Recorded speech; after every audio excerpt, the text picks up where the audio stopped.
Yes, people, how you doing? Welcome back to the Spurs Talk Show. It's your Sunday night showtime, the blockbuster that is Tottenham Takes. How's everybody doing? Welcome back. Hope you're all happy and healthy, doing the things you love with the people that you love doing them. We love doing these with you. We got two of the greatest in the show right now. We got two other greats joining us imminently. There's no Dave tonight. He's the other great, but it's his birthday weekend. So make a shout out to him in your birthday comment section. I want to say massive thank you to Sava from Football Heritage and of course Perchy, their the new duo over there that have sent over the raid. Big up to those guys. I hope you guys have just enjoyed watching Liverpool's demise. It's so exciting. It's one of these weekends. Before we get into it, just to set the ground rules, you know what you got to do. When you come in, you take your shoes off, you smash the like button. It's easy to do. It's free to do. If you haven't already, you hit the subscribe button. Once you've done that, then you go down into the description and you're going to see some links. You're going to see links to Do-Rag Diaries, or you're going to see links to George's Twitter account, which I think is _4George. You're going to see links to Deji Spurs. You're going to see links to Henry Wright, and you're going to see links to Shameless Football, and you're going to see links to Johnny H3232 on Twitter. All of those guys, you can tap on the links, get over there, follow, subscribe, all that stuff. And now that's out of the way, guys. Make sure you are getting your comments in because we got so much to talk about. It's one of those weekends where kind of everything, almost everything thus far has gone correctly. And we're going to figure out exactly what it's going to take to get the full 3 points to reestablish a 5-point gap over Arsenal, get ourselves back to the top of the table. Before we get into all that jazz, let me first and foremost welcome in the boys. Deji, how you doing, mate? Bruv, Sean, yeah, look, I am delighted. You know, normally when Spurs don't play on the weekend, like all Spurs fans, you're kind of irritated. You know, you want to see your team play. But I have to say, with the way things have turned out this weekend, it was probably the right decision by the footballing gods that Spurs are playing on Monday, because so far we've seen our nearest and dearest literally fall by the wayside, like you were saying, Villa, Liverpool, and Arsenal. And I have to say, I am looking forward to the game tomorrow. I am so happy. And if we get the 3 points tomorrow, mate, people need to put some massive respect on our club, on us as individuals. And you know what? Look, I don't want to speak too soon, but tomorrow's game is so big for so many reasons, and I know we're going to get into it tonight. We are, mate. It's great to see you, buddy. Like I say, guys, everyone smash a like for Deji. Make sure you're also getting below. He's got his channel. His channel's in the description. Just get over there, hit the link. It takes you to a new tab. Smash the subscribe. This man is going to start. He's going to grow his channel very, very quickly once he gets properly into it. And he's going to absolutely fly because he's one of the best in the community. Love to see you, mate. Great to see you, Deji. George, how you doing, buddy? Yeah, man. Good. Just like Deji. Usually, I'm not too happy about not seeing my team play on the weekend, but I'm really looking forward to this one, especially the circumstances, the way that the table is looking. It's just nice. And the return of Pochettino, I'm looking to get some revenge. So I'm smelling blood. And I'm looking forward to it, honestly. Guys, make sure you also hit that just in the description. You can get over to Twitter, where, because I'm not on TikTok, so I don't know how you set up a link for TikTok, but you can get on via Twitter. You can find the Do-Rag Diaries on Twitter. I'm sure all of George's links are on his Twitter account and stuff. So get down to Twitter and make sure you follow George. Henry, welcome in, mate. How you doing? How was your day? How'd you play at football? How's your afternoon been? I know you're Ollie Watkins, your team, Aston Villa, are absolutely stunk the place out, because we do know you as a new Aston Villa fan, an ex-Tottenham fan to a degree. You know, how you feeling right now? I don't know where I'm getting this narrative that I'm a Villa fan. Someone's messaged me on Twitter saying, "Oh, Villa lost." I'm like, I don't care. But yeah, I'm good. Sunday League was just annoying in the rain. It was awful. But yeah, I'm good. Win tomorrow, 2 points clear. Arsenal lost. Liverpool just drew. We could be, 2 points clear. Wolves away next weekend. But yeah, I'm good, mate. I'm good. I'm looking forward to the show. Obviously, big up to you three and everyone in the chat. And yeah, title race. Title race. Well, we're going to be talking about all those things. Before we do, I just need to let everybody so we can really take in what we're dealing with here. And that is, hang on a second. Where's it gone? It's disappeared on me. Let me show the Hang about. What's going on here? That's what I need. Tables. Premier League table. Bang. Here we go, guys. Right. So we got to bring this up and just kind of take it in for a minute. Everything's changed a little bit. Last weekend, it looked like there was a breakaway of 5 teams, right? It looked like there was a 5-point gap established between Aston Villa and Newcastle.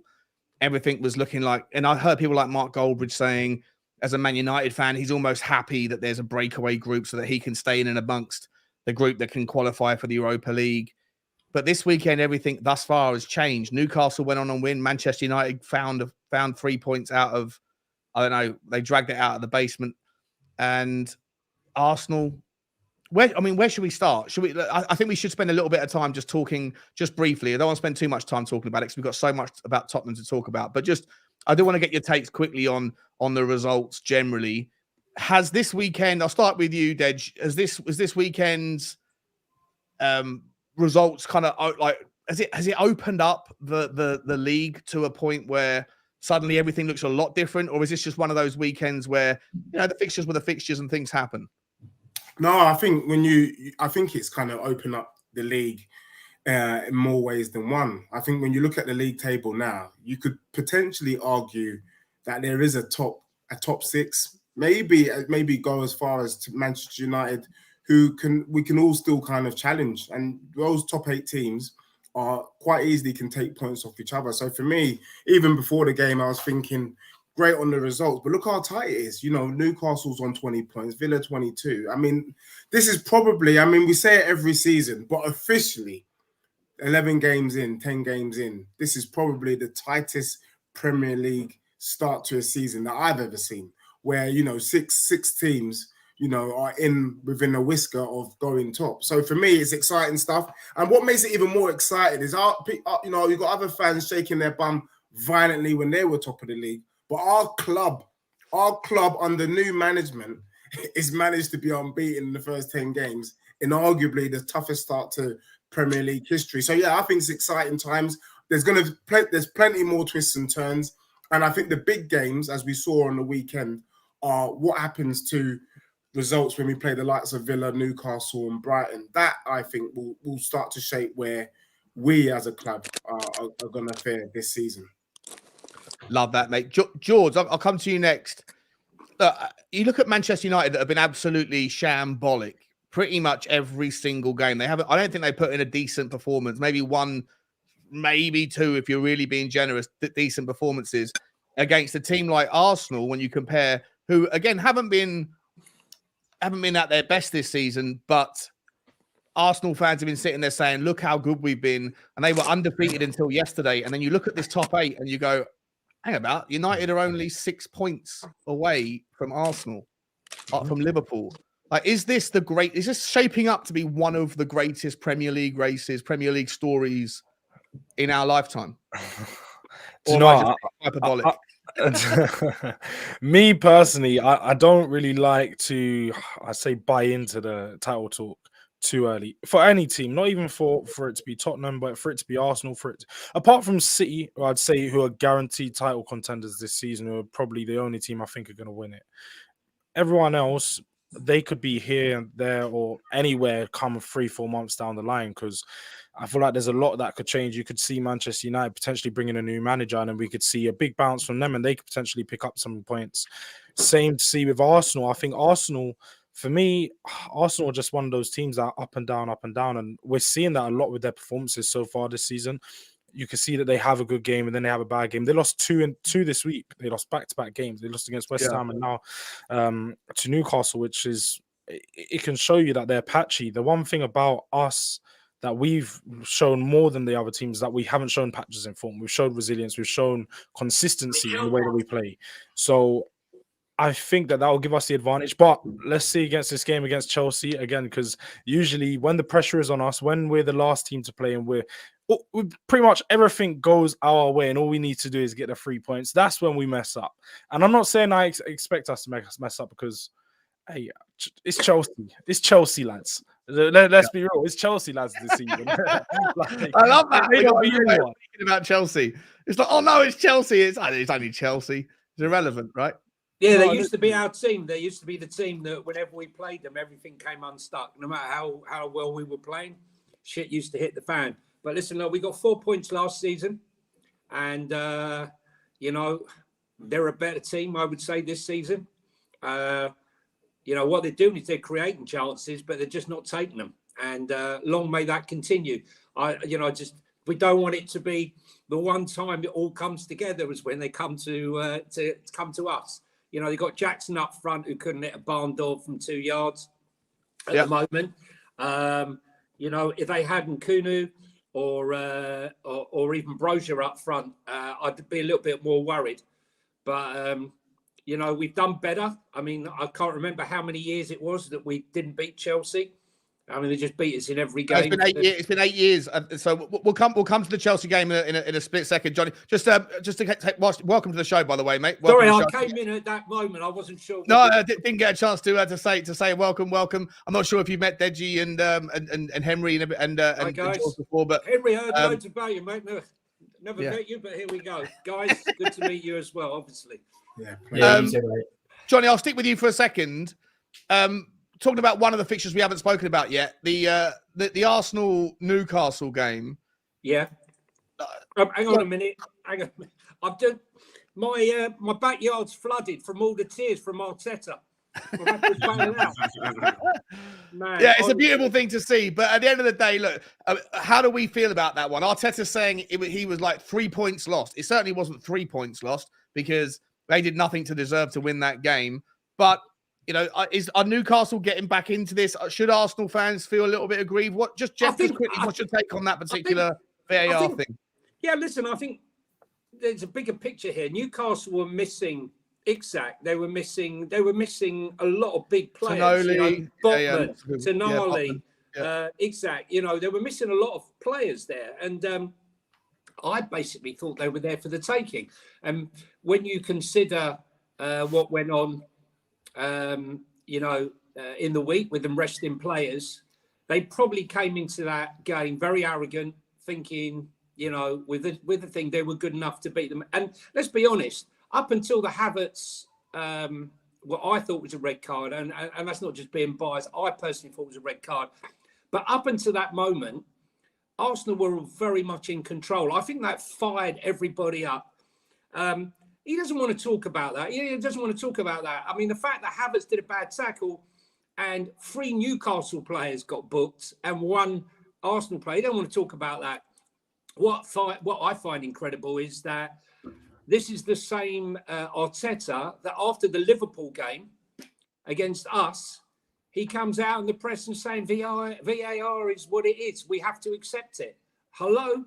Yeah. You know? I think hypocrisy is a part of life, isn't it? Everyone will try and be virtuous until the kind of the shoes on the other foot, right? But do you think the game? Forget about the moment. Do you think the game has proven that the league, like, Arsenal weren't that great before that happened? After that happened, they weren't very good.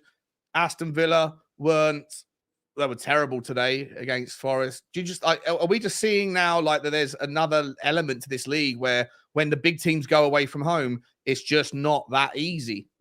I think every game is hard. And I think of Luton.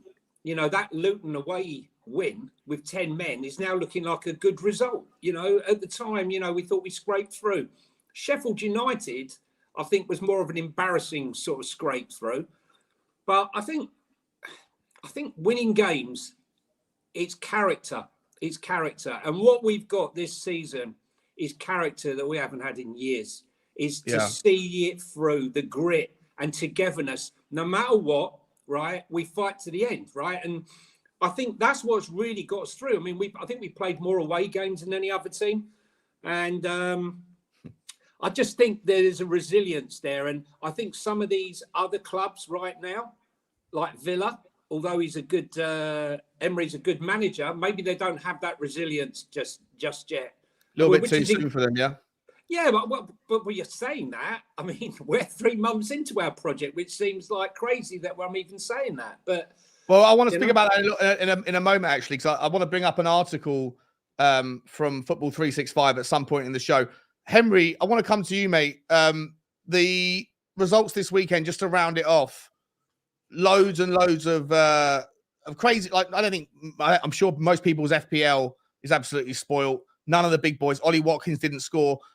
Salah didn't score. Haaland didn't score. Like, is it just a freak weekend of crazy results, or is this something which everyone can latch onto as a new narrative that it's, if Tottenham win tomorrow, is it meaningful? Is it something significant, or how do you interpret what's happened this weekend?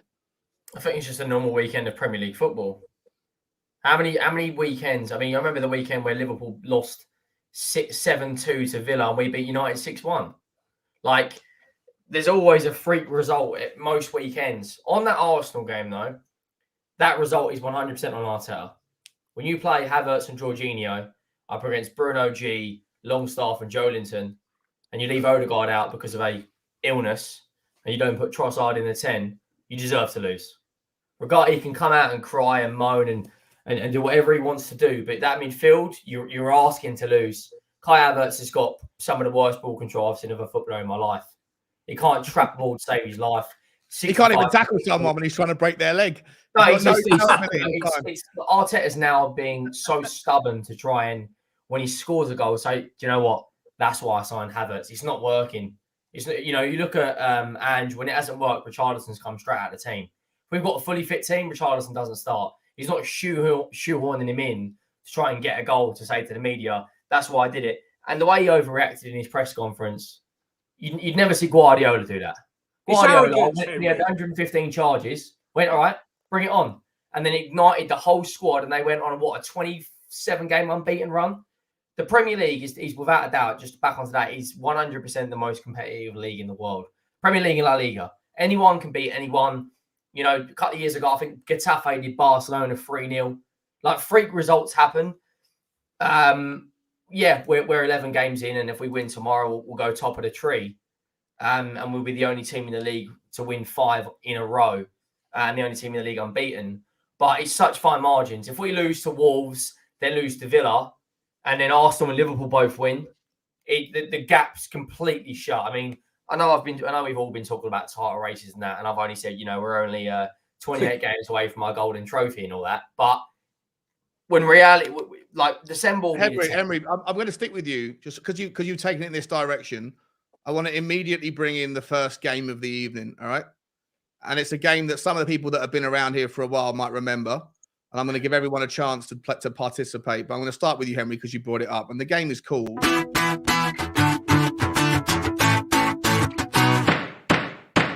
Make the Case. Make the case time. Henry, right, you have to now, under the tutelage of everybody else, you have to sit here and explain to us why Tottenham Hotspur, regardless of what happens tomorrow, not regardless, you can include the results. You always tell you why we're in a title race. Yeah, why are we in a title race? Make the case, my man. Just one sentence. 1 game a week. 1 game a week.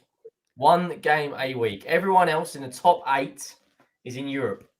We get to January, 10 games to go, right?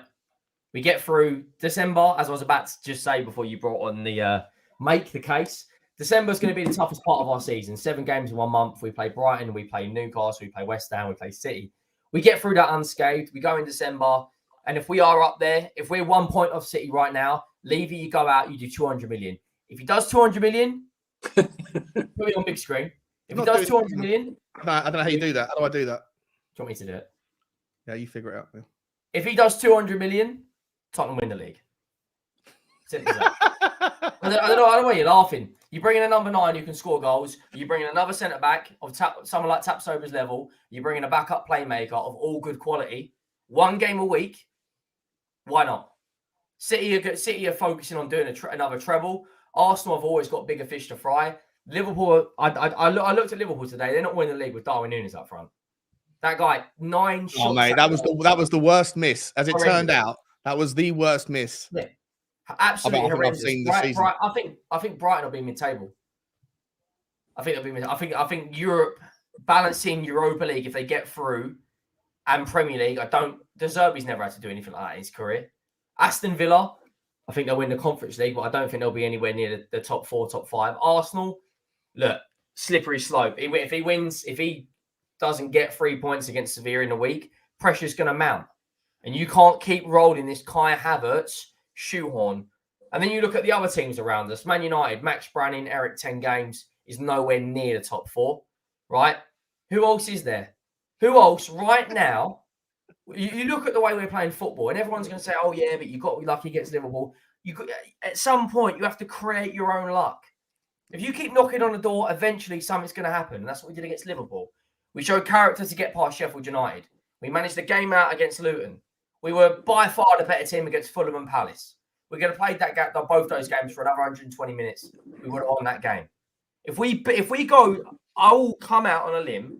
If we go to the Etihad and put in our performance, which we know we can do, everyone will be saying, "Oh, but what about Ange? It's a different style of football." If we go and beat City at the Etihad, then that's it. Then no one can ignore you. Yeah, but it comes down to now we've got a director of football that's got a track record for signing good players like Diaby, like Bailey, like Watkins, like Cash, like Martinez. He's not director of football, Henry. All right. Well, yeah. Whatever Scott Munn's role is, whatever it is. Scott Munn. Sorry, right. I thought you were talking about Scott Munn, right, has now got to go in and say, right, if we're up there, let's say there's 3 points between us and City. If we're up there, he has to go out and spend money. You're never going to get an opportunity like this again, because the likelihood is next year we'll be back in Europe, whether it's Europa League, Conference League, or Champions League. Then Ange just got to, build out the squad and then rotation every 3 or 4 games. We're in 2 competitions, and one of them doesn't start until January. We're the only team in the top 10, or top 9, sorry, to be in one competition. Everyone else has got games coming left, right, and centre. Is Deji? Is that the fact that we're playing 1 game a week?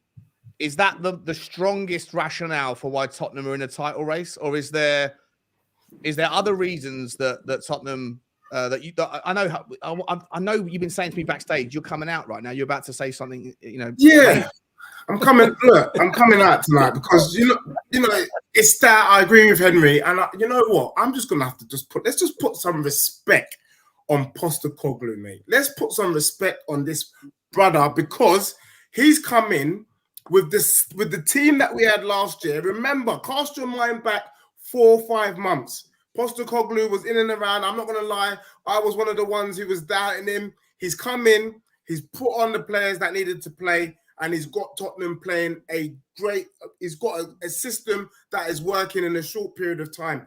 And I remember, I don't know if it was you, Sean, but someone said, if Postecoglou likes a player, I trust him.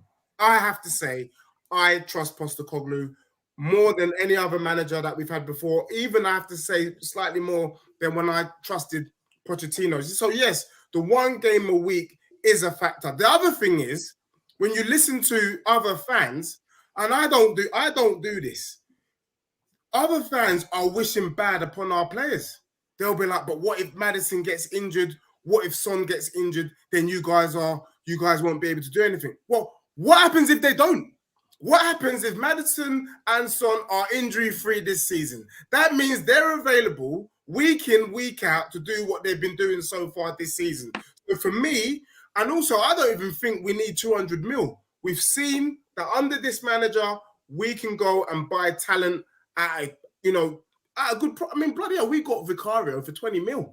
We got Van der That's what I was going to ask you. Does it take 200 mil? Henry's asking for 200 bars. Does it take 200 bars? Number 9.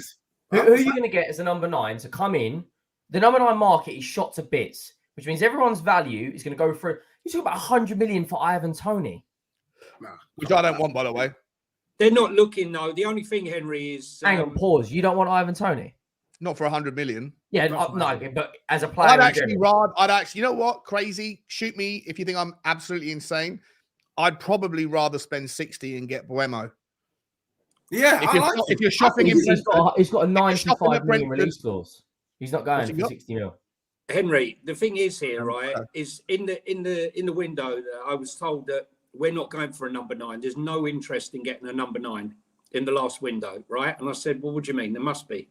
No. They want a utility player that can play in the numerous positions, right? And that's what I got Pedro told. Goncalves And- from Sporting, my man. That's what you want. and you know, when I told people Pedro this, Neto. you know, they said, you know, that's bullshit, right? And that's exactly what came to pass. Now, what I'm saying to you is that, you know, I don't know what the mindset is, but yeah, listen, look, for me, we're 14 points away. When people like give me the thing, oh, you're going to win, you think you're winning the title, I said, no, we're 14 points from saving ourselves from relegation. Yeah. Right? Yeah. Because that's what you Start said. with the bare That's what minimum. you said. That's what Secure you your said. space Yeah, in the next season's your league. Paul Mersons, and all your flipping Oh, that guy's a complete. pundits talking absolute shite. Listen, Spurs are in free fall. When Harry Kane goes and this guy comes in from Scotland playing, he will have no idea when he come into this club. Why that man is still The employed, turmoil- Henry, Johnny, sorry, is absolutely insane to me, right? Like all he said, he talks absolute guff all week. It's clickbait nonsense. He talks guff, but when you listen to a lot of fans, so when I get the Gooner fans come at me and saying, "Oh, look at you," I said, "What are you talking about? You said we were in trouble." So I'm looking at this. We're 14 points away from safety, right? You talk about the title. We're living rent-free in your head. Last year, we were the banter club, right? Yeah. We were the banter club. You go to a concert, you went to everywhere, and they were singing, like taking the piss out of us. Now, they're envy of us, right? We just got to take, as Henry says, one game at a time. You know, January for me is a really, really, really tough period. I mean, I was looking at it before, okay? So we've got no start. Johnny, if we're going to talk about what we should say, but I should have stopped Henry because I do want to, there's a whole topic on that coming up. So I just want, before we get to that, I do want to get to that in a minute before after the Chelsea thing. Just on the kind of make the case. I'll leave it with you, Johnny, and then I'm going to come to George. Is there a case for Tottenham? I know you're saying one game at a time, but is there a case right now when you see other teams dropping points? Is there a stronger case emerging that Tottenham shouldn't be discounted by everybody else the way they are? But listen, we can't be discounted because we are where we are, right? Okay, we're top of the league, we're unbeaten, and you know, I don't know where Leicester were at this time after this amount of games, but 1 point less than us. A point less than us, okay. So I remember looking at and everyone saying they can't keep it up. They can't keep it up. It can't happen. It won't happen. But it did, and it kept on happening. And I just think, you know, if you'd have given any Spurs fan this position even 3 months ago, they would have bitten your hand off. So we just got to enjoy the ride. We're on board the train. I ain't getting off. You know, listen. We ain't getting off anytime soon, mate. I'm not getting off anytime soon. You can't see where this train is going. You can F off you can F off down the Emirates, mate. No, listen. Even if someone throws themselves under, even if someone throws themselves in front of the train, Pochettino throws himself in front of the train and throws us off and stops us for a bit, right? Going to stay on the train and carry on the journey. We're going to have the bumps in the road, but us as a fan base, you know, I'm worried. There's a whole bunch of fans out there waiting. I can't believe they're there, but they're there. And we know them that are just waiting for a bit. Told you it was all good. Yeah. And that to me is what it is. Like, you're always going to have people, because I think some people attach themselves to narratives that define them and their brand, or their idea is more important, and they'd rather find a way to make themselves right than do what's right. But that's what it is. What it is. George, I want to ask you, mate. I know you're someone that's been a little bit more reserved on how good Tottenham have been trained. You're like maybe on the back, like you're on the kind of, like you're hanging on to the back. Don't leave me behind, but I'm not quite fully on board yet. You're one of those guys in India that hangs out the side. Yeah, right. You're still on the train, but you're not quite on the train. I mean, have you? Does the results like this weekend make you kind of go, oh, maybe if Tottenham go and put in a dominating performance against Chelsea, it's kind of hard to ignore, or are you still keeping your feet firmly on the ground? Do you know what? It's hard to ignore. Don't get me wrong, because I'm always looking at the table, and the way that I see it, we're going to keep going one game at a time. We need to stay as close to the top of the table as possible. That is the way I see it. But the same way, I do want to try to keep my feet on the ground, because even after that, like, we've still got some tough games coming up. It seems like you guys are saying, every team and every game is a tough game. Like, looking at Wolves away, Villa home, City away, and then Newcastle home, and then West Ham. Like we've got some tough games coming up, and if you're being honest, they're games that you could drop points in at any time. So as much as I'd like to say, yeah, look, I'm going to jump on the bandwagon, this title could be ours. I just feel like we need to just take our time, see how we get through the first half of the season, see how we can beat some of these teams that, let's say, last year they done us over. I mean, West Ham, they beat us. Who else? Newcastle. We all know what happened there. Yeah, Aston We don't have Villa to go into smashed that one, us so- last year. Yeah, Home so away. a lot of these games are teams that beat us last season, and usually they weren't in convincing fashion. A lot of games were games where we threw them away or we just didn't look like ourselves. So I hope that we can go and just put in good performance. And tomorrow, for me, more than anything, a performance is going to be key. I just want to see the same as I have been seeing in the most recent weeks. Good performances, good 1v1 battles, the resilience to stay strong, and if we do go ahead, not concede late. And yeah, I just want to see us continue how we've been playing, because Let me let me stay with you, George. I want to take what you're saying on board here. It's a home game tomorrow. The argument that a lot of fans have been saying is, or there was an article by Football 365 which was said 5 reasons why Tottenham won't win the league, right? And it came out last week, and one of the arguments was squad depth, which obviously can be fixed. I don't think it personally baked in a lot of the things that have materialized since the article was made. Another one was results in context, right? And is that we played a lot of low block teams. We played a lot of bottom half of the table teams. And I want to stay with you, George, this one first, and then we're going to go around the rest of the table. We are, like to your point, we are coming into now a section of fixtures where it's going to be tougher. The squads are better. We're playing a few games away from home. But ultimately, what that should present us with is a scenario where teams who might do low block when they come to our place might be more likely to try and play a little bit because they're playing at home, or teams like Chelsea who are they played their best football when they've come at teams or when teams have come at them. Tottenham's best form this season, if there's 2 games you want to pick out, it's probably Arsenal when they played against us, and Burnley when they try to play against us. You could make the argument that Liverpool tried as well. Is there an argument to say that you shouldn't undermine the fact that we are where we are because we played bottom half of the table teams, because they've low blocked us, and that's always a frustrating affair. But that Tottenham should do better against teams that want to come and play against us, and we're going to run into a few of those in the coming weeks before Christmas. No, to be fair, I'm with you. I feel like I agree that we are where we are because we played well, because of our own merit. I don't feel like it's because of other teams have been bad or anything to go any other way. I just think that we've played well. We've broken down teams of low blocks and teams that have come at us. We've showed different styles and different games into how that we can push on later in the game. Some of the games we got it done nice and early, and then composed for the rest of the second half and just see out a 2-0 win. So we've shown different ways of winning games, different ways of seeing out the game. So yeah, no, I think it would be a bit harsh to say, and I just don't like when people say that. To me, it's an excuse, because at the end of the day, you can only play the teams ahead of you. You play the games that are going to come up, and everyone's going to play the same games eventually. So when we look back on the season, you're going to see you drop points against this team, you drop points against this team, and so on and so forth. But I think that with the games we've got coming up, as you say, a lot of them are going to be home. A lot of them are going to be away fixtures. A lot of those teams, the likes of Villa, Newcastle, Brighton, West Ham, they play Europe. So we're going to catch a lot of them on Sundays and on Mondays, on days after they've played Thursday. They've got the hangover. We're fresh. And we've already seen Villa drop points this weekend. And I believe Brighton will drop points on numerous occasions after playing Europe this season. West Ham have done pretty well. But Villa, Brighton, and Newcastle as well have been, Newcastle here and there.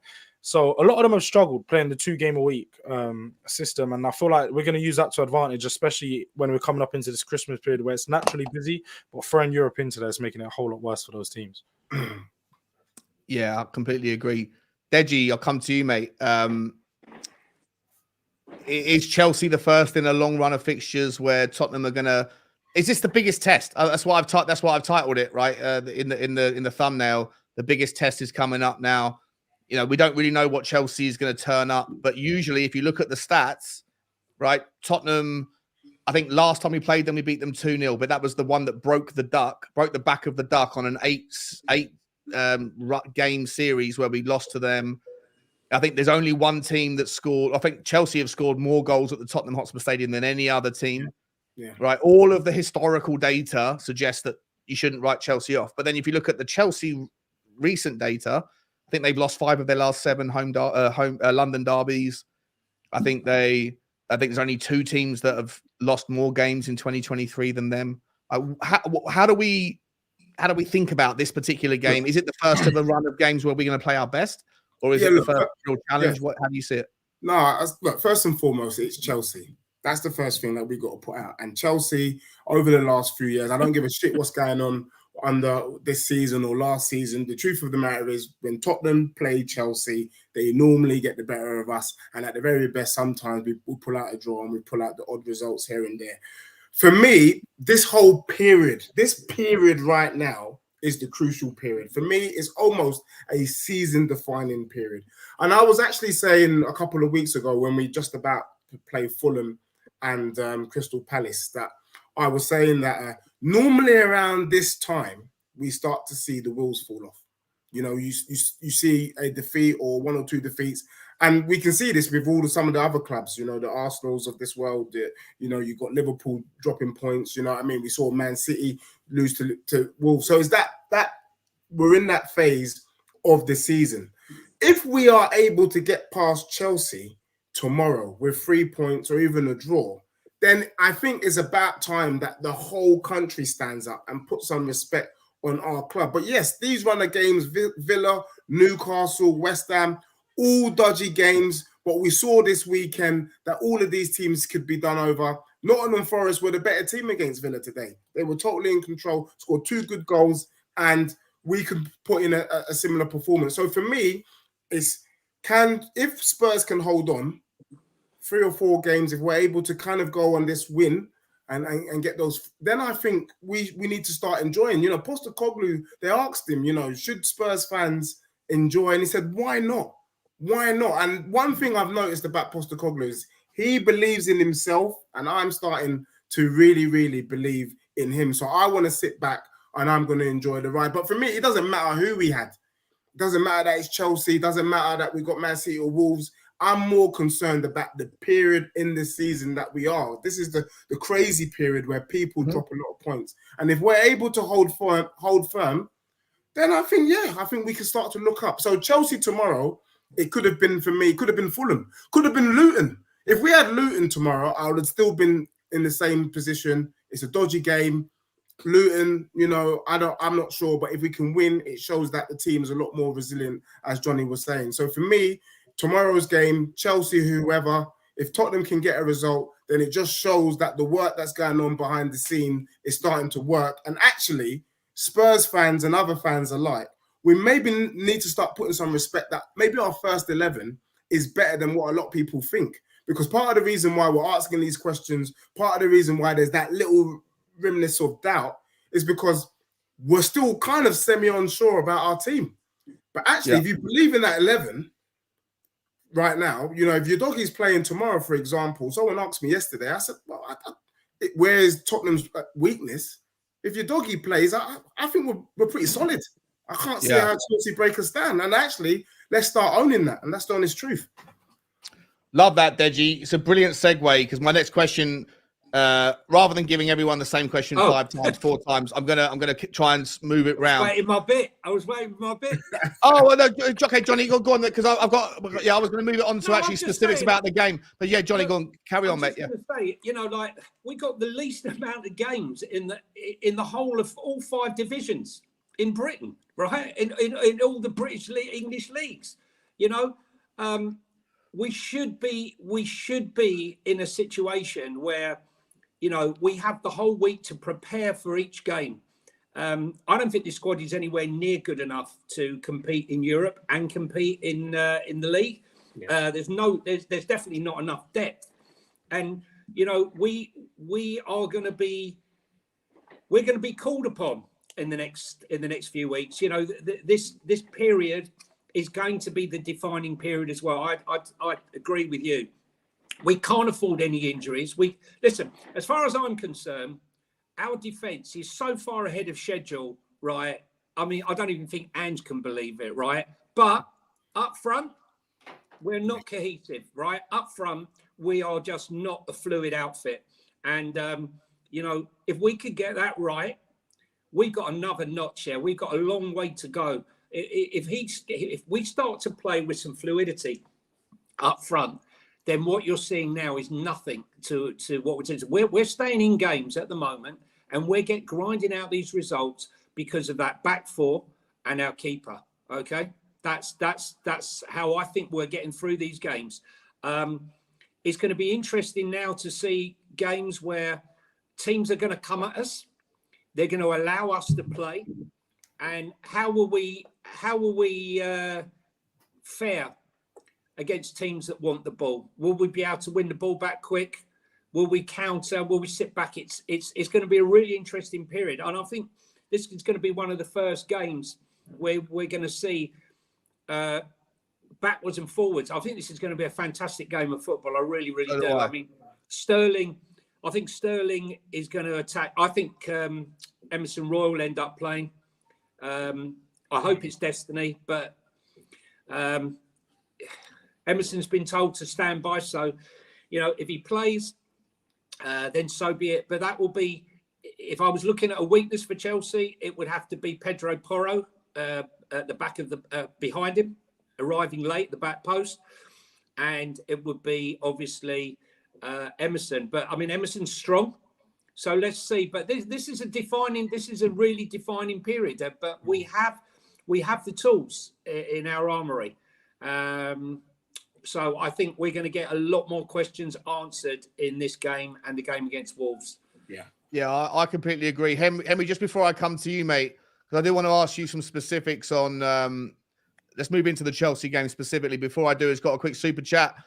Saba from Football Heritage TV, big up Saba, appreciate you, mate. Fourth for me this season, lads. It's only November, and I think squad depth, quality of depth, kicks in for all clubs as the season goes on. Yeah. Arsenal did this last year.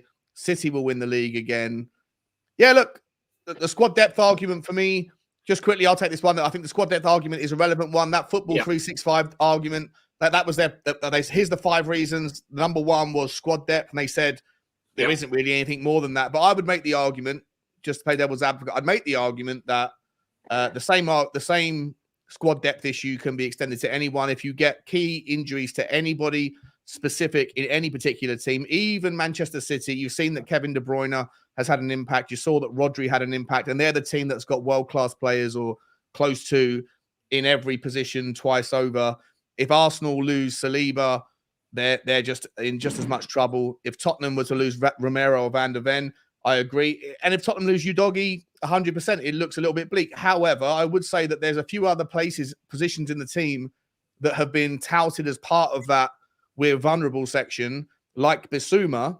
And I think that maybe players like Pierre-Emile Højbjerg have stepped up to a point, at least in the short term, and shown that their mentality, their leadership, their drive and desire to be a part of something it levels the playing field a little bit more. And I think Emerson Royal playing on the left, if you look at the stats, I think against Crystal Palace in that 45 minutes he played in the second half, he was unbelievable. 45 touches, 3 tackles, 3 clearances, 3 interceptions, 90% passing accuracy, a key pass. He almost got a 0.26 expected assist. But I think that there's certain players that you don't really grant. Too much People disrespect. don't really take them as.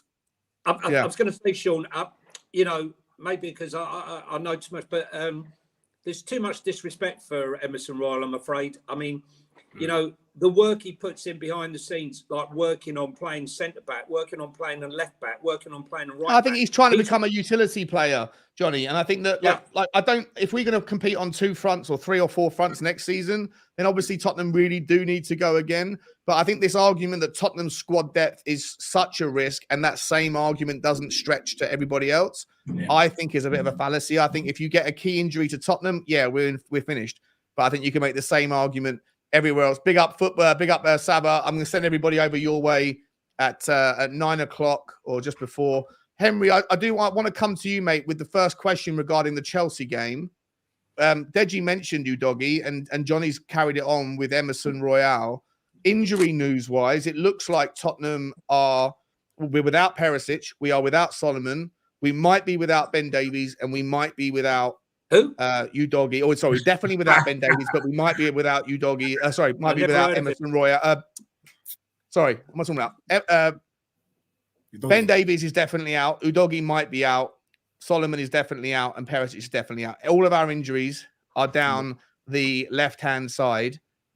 Is the difference between your comfortability with Tottenham's performance tomorrow on any level based on whether Udogie's in there? When you think about the strength of Chelsea's right-hand side, Reece James and Sterling, them up against Emerson Royale and Richarlison or Brennan Johnson, is that a big deal? That's if Reece James plays. I mean, I think he played 65 minutes against Blackburn. He's not playing, Henry. He'll be playing. Yeah. I don't know. They'll be thinking, John. I mean, I look at Chelsea, right? The strengths they've got obviously are out wide. You know, I think if I'm looking at both 11s, my ideal front three would be Son, Palmer, and Sterling. I know people would disagree with that. I just think that would be perfect for what we need. Looking at this game though, like, does Udogie, would it be a massive, factor? Of course it would. However, I think what you'll see is if it is Davies, Van der Ven will be so close in there that if the ball does get played behind, you'll see the typical sweeper action that he does, where ball gets played in behind and he just blitzes every forward and plays it out. If it's Udogie, he gives him a little bit more confidence. I think where the game will be won though is I think Sarr, Bissouma, and Maddison will. You look at Chelsea's midfield and his energy, right? You've got Casado, you've got Gallagher, who's taken the armband and he's really kind of adapted to that. They don't have a huge amount of firepower. I think they've only scored 13 in the league. But I think Bissouma, Sarr up against Casado and Gallagher will be a very interesting battle. But I think Chelsea will come at us, which benefits us, which means they'll leave space in behind. And if it's a foot race between Son against Colwill and Silva, then there's only one winner. I think you'll see better football in this game than you saw against Palace and Fulham, because they know our strengths and they play this low block, which makes it incredibly difficult. Chelsea will come out and play against us. You will see a similar performance from Chelsea that you saw against Arsenal. They went out there with no fear. Poch will be desperate to get a result. He'll be like saying, look, he's Chelsea have got a very good record at our stadium. I mean, I don't think of the Willian goal when Aurier went absolutely missing. But all of that being said, this game for me rests on James Maddison. Maddison turns up, we win the game. It's as simple as that. They don't have a player in there that can pass behind the lines like we do. They don't have a player in there that's that dangerous from basically most angles inside the box. And one of the most underrated things he does is he's firing it into an area. I don't think that's really spoken about a lot. He got the goal against Palace, firing it into an area. He played it into a dangerous area against Luton. That's 2 wins off of him. And, the last home game against Fulham, he stepped up, scored a goal, thought he was okay. But apart from the goal contribution, that was kind of the main attribute he did. But I think Maddison will be the difference maker. I really do. I look at Chelsea and go, if they've got Enzo, they've got Casado, they've got Gallagher, I don't think that's as fluid, and they're playing, the relationships being built as well as Bissouma, Sarr, and Maddison. And I think Maddison will be the difference maker, mate. They're going to come out and play against us. There'll be so much space in behind. One ball over the top, and I think it's curtains for them. They're not going to sit. Chelsea are not going to come to our place and sit back. They're not going to play us. No, they certainly won't. Certainly won't. But we're going to offer space as well, right? And the transitions, I completely agree with you, Henry. The midfield is where the battle's won and lost, because that's 100%. Where the transitions happen, right? And if the transitions go the other side, then you're going to have acres of space to whichever team gets them in that moment. George, I want to bring you in just on this one, mate. How do you see the game kind of angling out? Where's the risk? Where's the opportunity? For me, Chelsea, I do think they're going to come at us. Like Henry said, I think we're going to find a lot of spaces and cut them open on the break. I think that at times they're going to control the game. Chelsea have shown that they can move the ball well. They can control the games at time against some teams. we are at home, so I do think that we're going to have that advantage, and we're just going to have to. Because let's be honest, as much as this is a good team against a team that's been very bad this season, it's Chelsea versus Tottenham. This atmosphere plays into it. It's a rivalry, and we're going to need the fans to be there. We're going to need that 12th man tomorrow because, yeah, when we do look at that game individually, like I just see so much that we could do. I look at this Chelsea team, I don't see much threats, and that's the problem. And that is the problem I feel like we may have, is that the Chelsea team don't present a lot of threats, but they also do, because that is the unknown with them. A lot of their players is you don't know what to expect. The likes of Mudryk, the likes of Sterling, who have turned up one game and then they disappear for the next 3 or 4. Cole Palmer's been a consistent. He's been very good. He's been solid. Like, he's just been so well into that Chelsea team. He's literally the key man for all of the attacking phases that go through them. But if we can shut him out of the game, get Basuma on him, get him real tight, not give him too much space, then I don't really feel like they'll have much going forward. I agree. Like Enzo and Caicedo for me have been poor this season. They've really not been the players that a lot of people have said they were going to be. Oh no, George! Right at the golden nugget. The golden nugget. Desi, I'll let you take over, then I'll come to Johnny. I was just going to take over the point, and then I'll bring Johnny in as well. I was just going to say that if there's any team in the Premier League that's set up to play Chelsea, it is Spurs, because I think Udogie will play tomorrow. He has to play, and if you've got Udogie, Van der Ven, Romero, and Porro, then you've got arguably the quickest back four in the league, and that's what you need, because we're going to play a high line. So far, every game we have played this season, we've had more ball possession. And it will be much more of the same tomorrow. Chelsea will be running doggies. We're going to have more of the ball. That's the way we're set up. The other thing is, I was speaking to a Chelsea fan the other day. They don't know what midfield they're going to have, or wingers or wing backs. What we have is stability. We pretty much know what our first 11 is going to be, and it's been cooking, and it's been cooking for the last 3 months. So I'm with George. I'm quietly confident that we can do it. The other thing is, I've got a conspiracy theory going out, which is that Pochettino is going to use this game to open the door for his return back to Spurs in the future. He did an inside man. He's doing an inside man job right now, where he's taking gold bars out of Chelsea, which is why he's been doing some funny systems. But also, I knew that he was going to set up that team to go out and be and try and get the result against Arsenal. I don't see him setting up Chelsea to come at Spurs in the way that we think.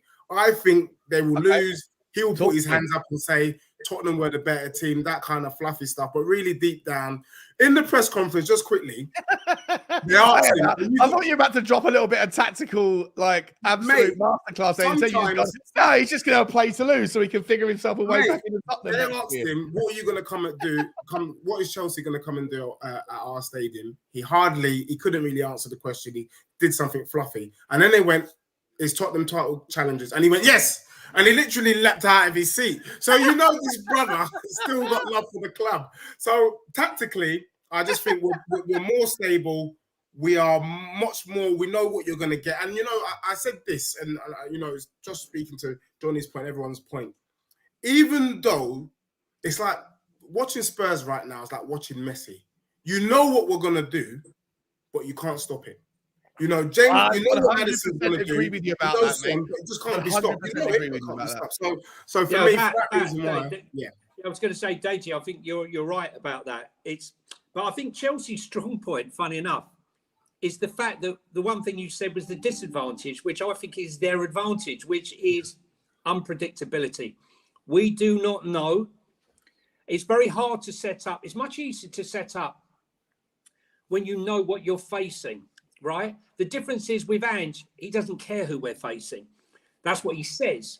But when you're preparing during the week for games, and the likelihood is of a setup and how they're going to play, you know, is Mudryk going to start, right? You know, they're going to have Caicedo, Enzo, and Gallagher starting. Is Mudryk going to start? Is Palmer? The one thing about Chelsea is they're creating lots and lots of chances. You know, they are dangerous. Yeah, but the problem is, Johnny, they've got no one to put it in the back of the net. That's the thing. That's the thing, Henry, right? but they are creating shitloads of chances, but they're not finishing their dinner, right? And we can see that. We don't want them to start doing that against us. We really don't. But to say that they're not going to create, I think this is going to be like a ping pong game. I think that this season they've lost more games in 2023 than the last 2 seasons combined. So their form isn't great, but we've seen them raise their game against Liverpool. What was the score against Liverpool? Was it a draw? Who they played against Liverpool? 2-2. Yeah. 2-2, yeah. I mean, they played well against Liverpool. They played well against Arsenal. They definitely raised their game in comparison. The big teams suit them, don't they? They suit playing big teams. Exactly. Yeah. And I do think that this game is going to suit. I actually think that if Chelsea attack that left side with Emerson, what you were saying before, they would expect Mickey van de Ven to come across that left to cover, which makes me think that they're going to do that on purpose to draw a gap between Cole Palmer through the middle. Correct, right? And that's how I see. If I was Pochettino, that's what I'd be trying to do. I'd be trying to come down that left, trying to draw Mickey van de Ven. So then do we push Bissouma or Sarr deeper to kind of cover that space in between? Well, that's what I was going to say. You know, do you keep one back? Do you keep one back to cover that middle? Because I think that you might need to do that. I don't want to see Maddison picking up the ball like he did at Bournemouth deep and in some of the other games. I want to see him affecting the game further forward, drop Bissouma or Sarr that little bit deeper to cover that hole should Mickey van de Ven have to come across. I think this is going to be a fantastic game of football. I hope we win. We've got the tools to win, but I don't think when you look at us, apart from the game against Burnley, we have not been killers in front of goal. Can I add something on that as well, just quickly? Yeah. Do you know what I think could be our secret weapon in this game? Brennan Johnson. If Richarlison plays, you're going to get this physical battle. You're going to get someone strength in the air. But is that going to occupy him, Henry, though? Is that going to occupy Reece James? Well, I think Johnson... it depends on what side you're playing. For me, just quickly, if you don't have Udogie... I'd play Kulu up against James and Johnson on the right.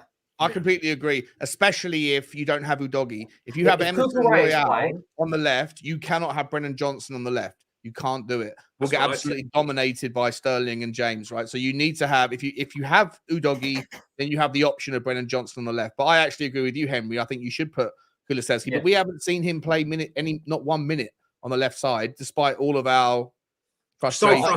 What I think he'll do is, I think he'll go. You hear me out on this, because a lot of you are probably going to shake your heads. Hang on. Put yourself on the full screen. There's no. I'm not making an outrageous take. I'm just saying. I think you'll see us go to a 2 up front in some parts of this game.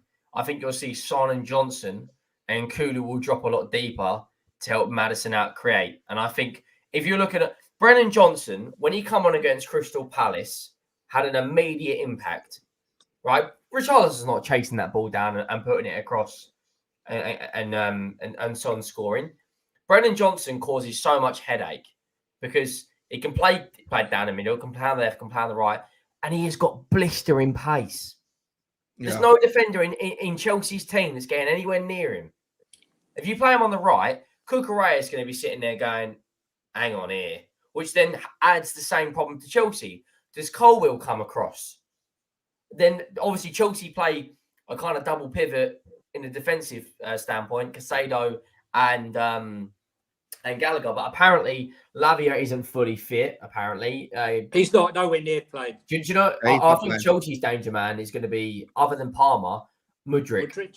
Yeah, 100%. He kind of found a bit of rhythm, started playing, good one-touch pass and move football. Another player that's lightning quick. If he plays on the left up against Porro, that's going to be a battle. That 100%, which I think you'll see Bissouma and Sarr at times come across to help cover. But the one man Chelsea don't have a plan for is James Maddison. Yeah, 100%. Guys, before we move sorry, on. Sean, just want to say one second. The one player you've not mentioned who I think is their weakness. Thiago Silva, isn't it? Sanchez. Yeah, the keeper's not I great. don't Is think he? the keeper. I don't think the not great. keeper is. I don't think the But keeper. apart is from the great. wobble against Arsenal, I don't think he's been horrendous. I think he's got stuff in him, which is why he didn't work out for him great at Brighton. Brighton because he's not great with his feet, right? Yeah, he Which can't play is the ball why- out with his feet, not at all. Yeah, no. So we'll see. Look, I just think that we've had a whole week to prepare for this, and I think there's so many possibilities for Chelsea to put up a team that we have no idea. We've got no idea what they're going to put out. Is I'm pretty confident. I know if they go well, full is strength. Gilstow going to play? Look how pacey he is. He's got unbelievable. Is who going to play? What's his Gilstow? Right back. Gusto. Yeah, Gusto. Oh, you mean the painter? The painter. Yeah. Plays right back if Reece James isn't relevant. Or if he's not fit. I don't think James plays this game. Cucurella against Romero. That's going to be another little bit of spice from what happened last year. Correct. But I think all day long, Decky, if he plays on the right hand side, has got Cucurella on strength. And if they employ the way that Henry wants it and I want it, if they swap and go Decky on the left, I got absolutely zero hope they do that. But if they do that, then I think that Brennan Johnson can cook Cucurella on speed. Yeah. Are we going to get a penalty, Sean, this season? Are we going to get a penalty? We have more touches in the box. I think there'll be a VAR controversy tomorrow night. There's going to be yellows. Someone's getting sent off tomorrow. Yeah, 100%. It will be a Chelsea player. It will probably be Cucurella. Another thing as well, when we bring in your doggy into the midfield, we're going to swamp them because we're going to essentially have a diamond of your doggy left centre mid, Basuma right centre mid, Sarr, DM, Maddison, Cam up against that Gallagher, Casado pivot. We're going to absolutely swamp them if your doggy plays. If Ben Davies plays, if Ben Davies is playing Emery, you might as well stay in the bar, mate, and don't even bother going and watch the game, mate. It's all over, mate. Yeah, I might as well lift off down the Emirates. Yeah. Just super quickly before we go any further, I've got a couple of super chats and I just want to say to Checkmate. I didn't kick him out. I didn't give him a ban. I don't know, Jimmy Nipples, whatever it was. I gave him a 5-minute timeout because there was just drama. I don't want any drama. Come on, this channel's all about fun and just good debate and stuff. There's none of that drama. But I gave him a 5-minute timeout. He's not been banned, so he's still there. I don't know why it said he's been completely kicked out. He hasn't been. I've checked in my community notes and all that stuff, and he's still available. So yeah, just nothing wrong. Everyone gets a second crack of the whip. In terms of super chats, we've got Donovan Davis. Big up, Donovan. Hope you're okay, my man. Positive vibes only for tomorrow. 1,000,000%, Donovan, mate. I think we're going to do it. I can't wait. I'm going to be there. You know what? Last Monday or the Monday before last, when we were playing Fulham, I left my house at 3 o'clock, and it would usually take me an hour and a half to get to Tottenham, but it took me closer to 3.5. I didn't get there until 7. So because it's Chelsea, I'm not missing it. I might even get up there at lunchtime. So. You know, I might just. You might have to leave in the morning rush hour to get there on time. You know, like I might get out there tonight and sleep in the car because I ain't messing around with the rush hour traffic towards Tottenham tomorrow night. But big up, Donovan, mate. Positive. I'll be up there for most of the afternoon and evening. So I look forward to meeting as many of you as possible. And then, frankly, Tottenham. Big up, Frank from Florida. This is a perfect game for Poch to turn his season around. We cannot shut off for one moment. If we match their intensity, we should get a win. Deji, I'll come back to you, my man, on this point. We're talking about the vulnerabilities in Chelsea, but let's talk about their strengths for a minute because they do have a lot, right? Yeah. Caicedo, Enzo, Gallagher. Yeah. On form, one of the best midfield three in the Premier League. Yeah. Yeah, no, is this going to be only the about 200 against Tottenham? Are we going to see the best of Enzo? Are we going to see what £100 million Caicedo looks like tomorrow night? I think tomorrow will be too soon, but I do think, look, let's just put some respect. Pochettino has inherited a bloody great squad, and sooner or later, that squad is going to start cooking, and it's quite a scary thought, actually. Next season, Chelsea could be a real dark horse, but tomorrow is still too soon in the Pochettino phase to unleash for me to feel the panic. Look, Chelsea is Chelsea, whether Pochettino is there or not. It could have been any manager. It could have been bloody Avram Grant. It still would have been a dodgy game. Do you know what I mean? But Enzo and Caicedo up against Basuma and Sarr, and with Bentancur coming on, I just think we got too much for them, to be honest with you. It's going to be a great game, but we want them to play. That's the system. We want teams to feel like they can do something, and then in doing that vulnerability, they create space because they forget themselves, and then we punish them. So I don't think tomorrow is the time where Enzo and Caicedo, they've been doing stuff. They have been, but the Premier League is the toughest league in the world for a reason. So even the likes of Enzo and Caicedo, they're feeling the pinch. You know what I mean? So, yeah, no, I don't think so. I think tomorrow with the 12th man being the crowd, the energy, the fact that we've had pretty much 10 days off, the players are itching, I think we're going to want it more. And actually, those players are going to want to prove something to Pochettino themselves. Do you know what I mean? Chelsea are going to come at it, but I think the emotion of the game, you know, one of the things that we can't shy away from is the emotion. Chelsea are supposed to be beating Spurs. They will have that feeling regardless of the start that we've had. Chelsea don't respect us. And that feeds into the players, and that will feed into players like Reece James, who've normally had success. So that being said, I just think Enzo and Caicedo up against Pape Sarr, who I think has been a monster this season. It's going to be long for him. Pape Sarr is not going to let Caicedo have the ball for longer than 3 seconds. Come on, let's just be sensible. You know what I mean? So, and Bentancur is going to be coming on and cooking as well. So now for me, I think it's perfect. Remember what we did to Arsenal. Remember that in terms of pressing and how we shut them down. And Arsenal's a better team than Chelsea at the moment. Yeah. So for me, Caicedo's like the replacement for Basuma. So Basuma will be looking to teach him, like, you know, have some respect for the daddy, right? Yeah, that's right.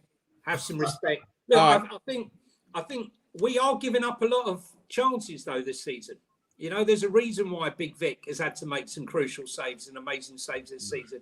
We have given up chances. I mean, we're not conceding lots of goals, but we are conceding quite a few chances. That first half against Manchester United, they could have scored 2 or 3. Let's be real, they should have been 2-0 up in the first half. Fernandes and Rashford, both headers. Correct. Should have been, but correct. And Liverpool had chances as well. So, you know, we are going to give up chances tomorrow. There's no two ways about it. And, you know, I am a bit on worried. that basis, Johnny, I want to let you go first on the next game or the next little segment, and I'm going to bring in the video for this so I can slice it and dice it. But before I do, guys, there's nearly 700 people in the house. You know what you got to do? Not all of you have done it. Smash the like button. You got to smash it. It's very easy to do. Like even the little thing. What's the conversion rate, Sean? It's at about 38% right now. It needs to be at least 55, 60%. That's like the Pochettino conversion rate. Come on, guys. Exactly. Yeah, we don't want to be firing blanks like Darwin Núñez. We need to be firing them like Mo Salah does. All right, you need to get those chances in the back of the net. Also, guys, make sure you go down into the description. Do these guys a solid. They're spending their time on Sunday night trying to entertain you. So make sure that you get their subscription numbers up. I'm sure a load of you haven't subscribed to Johnny or followed Johnny on Twitter, subscribe to Deji on YouTube, and obviously subscribe to Henry as well, part of the channel. And also, by the way, the Shameless Football channel, Henry and I's joint venture where we talk about all things football, not just Tottenham. That's also in the link. So love it if you guys can subscribe to all of those. And we'll carry on because what you've just said, Johnny, brings up this. Look, this video, I made this a while back when it was Pochettino and he came in and he said, you can't have your ketchup and your brown sauce. So that's the background behind this video. But we're about to play a game called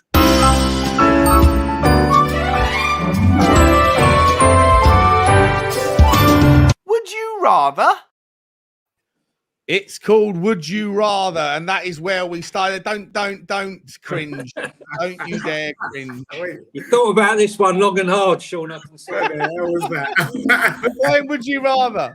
And there's a million ways we can take this one. But would you rather, Johnny? I'm going to start with you on this one. No soy sauce, I noticed there. Yeah. There's no soy sauce. No, there's 100%. Maybe there will be if we sign like Itakura in January. That's the last segment of the show is going to be about how do we go about making sure that we're bulletproof for the second half of the season. But before we get there, let's continue the focus on the Chelsea game. I'm going to start with this.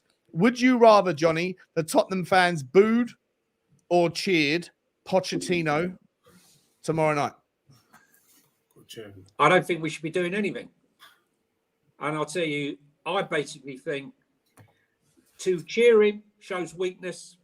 Okay, what we do is when he come out, that stadium should be rocking like the Arsenal game of 2 years ago or 18 months ago, but even more. This is huge, right? This is a huge, huge game. I know Chelsea are, down the table and they're not playing well, but this is a huge game. It's Monday night under the lights. Okay, the fans need to be that 12th man. You can clap him after the game. After the game's finished, thanks very much. Right? Okay. Yeah, there won't be the opportunity after the game, will there? Will everyone be booing because we lost, or will be cheering and partying to sing songs? Yeah, but like it's a nightclub.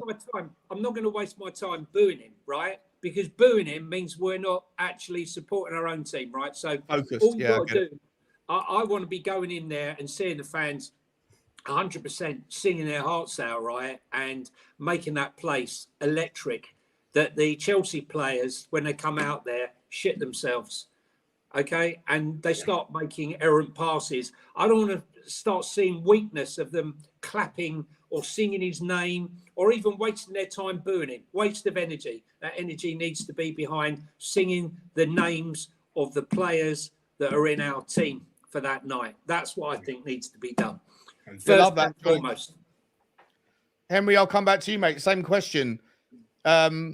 Maybe, you might not want to do either. You're going to the game tomorrow. Will you be doing either? But what would you like to see from the crowd in general? Support or deny or just get focus on Tottenham? Just boo him. You've gone to a football club, mate, that sing they hate us every start. Pantomime, Henry. They hate us. They hate us more than anyone. The first fixture any Arsenal or Tottenham fan looks for at the beginning of the season is Tottenham away. It's the first fixture. You've gone to a football club and you've managed us during our best moments in the Premier League. We went toe-to-toe with Conte's Chelsea for a league title. You saw Battle of the Bridge. Yeah. No game has ever had more yellow cards in it than Battle of the Bridge. You saw that day when Heung-min Son was racially abused by all them fans or whatever. You've seen flipping the amount of trophies they've won, and you saw the pain of losing a final against them in your first year. FA Cup semi-final against them. They absolutely effing hate us. And it gives you all the loyalty thing about, I'd never manage Arsenal. I'd never manage Real Madrid. The Tottenham-Chelsea rivalry for the beginning of 2000 was just as big. It was bigger, wasn't it, Henry? As big as Arsenal, because they were focusing on that. They were focusing on winning the league. We were focusing on winning the scraps. It's as simple as that. The rivalry is just as big. And you've gone, forget your little cut-a-year holiday in France at PSG where anyone can win the league. Unai Emery's also won that. I don't see anyone bigging up Unai Emery, right? And you've got to manage them. We should be. I know people, the emotion's going to come out. People are going to clap him. But no, mate, for 90 minutes, you're the enemy. For 90 minutes, you're our biggest rival. And then his first interview, he goes, I've come to manage the biggest club in England. How disrespectful is that to Man United and Liverpool that have been giants of football for 50 years? How disrespectful is that to Spurs? What do you talk about? Forget them. Yeah, how disrespectful is that to us? You got us to a Champions League final, mate, where Chelsea weren't even in Europe. And you've got to manage them. I don't care, mate. If I have to flip in, get thrown out of the stadium, whatever, I'll boo the living daylights out of it. No, I won't do anything until after the game, only because I have a theory that he's doing an inside man job, taking out gold bars from underneath the stadium. 3 or 4-0. I'll be celebrating, Poch, saying absolutely. The best way to bring down your enemy is to go inside. Yeah. So if we win 3 or 4-0 tomorrow, I'll be celebrating. Let me ask you something. Let me ask you something. You go out for dinner with your partner. If your ex-partner turns up, do you clap them? Why are we clapping them? It always comes back to ex relationships. When we're using analogies to justify opinions, it always comes down to I don't care. Relationships. Right? You go out for a cheeky little Nando's. Or whatever your local takeaway is, right? Yeah. And all of us, you're there with your missus or your boyfriend or your partner or, whoever you're with. Your ex-partner turns, you don't have a chin wag with him. How you been? Who you with now? You couldn't give a monkeys, mate. So why are we clapping him? Depends what she looks like, to be honest. Do you No, see? what's even worse is you're not If just she's meeting got them at the better, dinner you might table. want to. Is that just after dinner you've got to do a dance off on the Oh, yeah, night there we go. Look, before. thank you very It's much. you and your You take partner care. against her and his. You know, you don't want to cheer them, do you? You're going to absolutely You make bury eye them before you contact. get You going. make an awkward eye contact. Secretly, you think, "Oh, they're doing all right," and then you get on with your rest of your day. Do you think flipping Real Madrid, not Real, who's the team? Do you think Liverpool, would come back and clap some of their previous managers? And Would Man Ancelotti. United I come heard back and that, clap Jose? There Would is Man a United point. clap Jose? Henry, Or I Nathan do hear Royce? that, but I'm kind of on the point of what this geezer is saying. He, Lenny Lifestyle, I know it's a super chat, Sean. He says, no way we clap or boo, but after the game, we clap him. He gave us That's some what I lovely said. memories. Memories, that's it, and mate. I She's agree not with his you. girlfriend. She might have done what some No, of the but glorious things you've ever He, seen. he, under I'm with this. Pochettino, under Poch, he put us back on the map. That's how we became Big Six. And let's be real, 18 months he wasn't supported, and he helped to bloody build that stadium, mate. So as much as I know what you're saying, no one's going to remember Pochettino. he Oh, sold his no, soul. come on, He did- Henry, man. Henry. He sold his soul to the devil, but he built that stadium. He gave us some good time. Bloody hell, He's I gone never to them thought down I the would road. see- I never Henry. thought I would see my club in a Champions League final, and I got to witness them, and we were robbed by bloody the whole. You know the VAR, story. man. So Handball. I think for that, just for the memories, we got to at least show the man some respect. Listen, respect Henry. Henry, I hear what you're saying, right? I hear what Okay, you're so saying. if Sol Campbell No, I'm turns with up, Henry. Henry, I'll I be hear shameless what you're tomorrow. saying. I'll be shameless. you I'll clap him. I'll we're gonna applaud have him. good words, mate. After the game, I'll be all about it in Twitter tomorrow. If I met him down the Chick King, I'll give him a high five. I'll give him a hug and say thank. But during Right, that if you met 90 Sol minutes, Campbell down the Chick King, would you give him a high five? No, So what's the difference? no, come on. What's the Henry. difference? Someone's No, there's explain a to me, what's the difference. difference between Henry. going managing? If he wins a league title at Chelsea, we're going to go, Henry. congratulations, mate, on your league title win. Mate, If mate, it's I down can't there, have that. Can I just say Henry, this, Henry? Just Hang before he moved to Chelsea, you know, when we were looking for a manager, and you know, there was rumors that Poch could come back. Were you one of the ones that wanted Poch back? No. Really? Yes, I don't agree with going back to an ex-girlfriend, mate. It's the same headache you had before. That's why you split up. So what are you doing? Henry, listen, right? I've got to be honest with you, right? The day someone compares Pochettino to Sol Campbell is a sad day. I'm sorry, right? Pochettino gave me some of the best memories of football and exciting football that I'd had in years and years and years. And I loved every moment of it, right? He got sacked because it all went sour, right? He deserved to get sacked, but you can't take away those memories, okay? I'm not going to boo him, but I'm not going to fucking clap him. Did I want him to come back? No. I wanted Gallardo. I wanted Slot. I didn't want to go back. I'm the same as you. That ship has sailed, right? But I will respect him for what he did for us. But I still believe that when we go into that stadium on Saturday, it should on Monday, it should be all about supporting the team and creating an atmosphere, not fucking just spending our entire time booing him, right? Okay, let me ask you something. Right? I'm going to put a scenario out there to you. Pochettino, right? You shouldn't have gone there. Right. Yeah. It's like going out with your missus. I'm not going to and then she argue gets with with your that. best mate. I'm not going to argue with that, Henry. I don't agree. You shouldn't have gone there, right? And as you say, I was going to say the same thing. They were our biggest rivals at the time that he was the manager of us for the 4.5 years. Chelsea were bigger, nastier, dirtier rivals to us than Arsenal, right? It's a fact. Oh, yeah, the way they're fans. I mean, they're fans Yeah, they were without a disgusting. doubt. Yeah, they're scum, right? So my point here is I'm not going to waste my time on it. What is the guy supposed to do? He needs to have a job. It's a top job, whether you want it or not.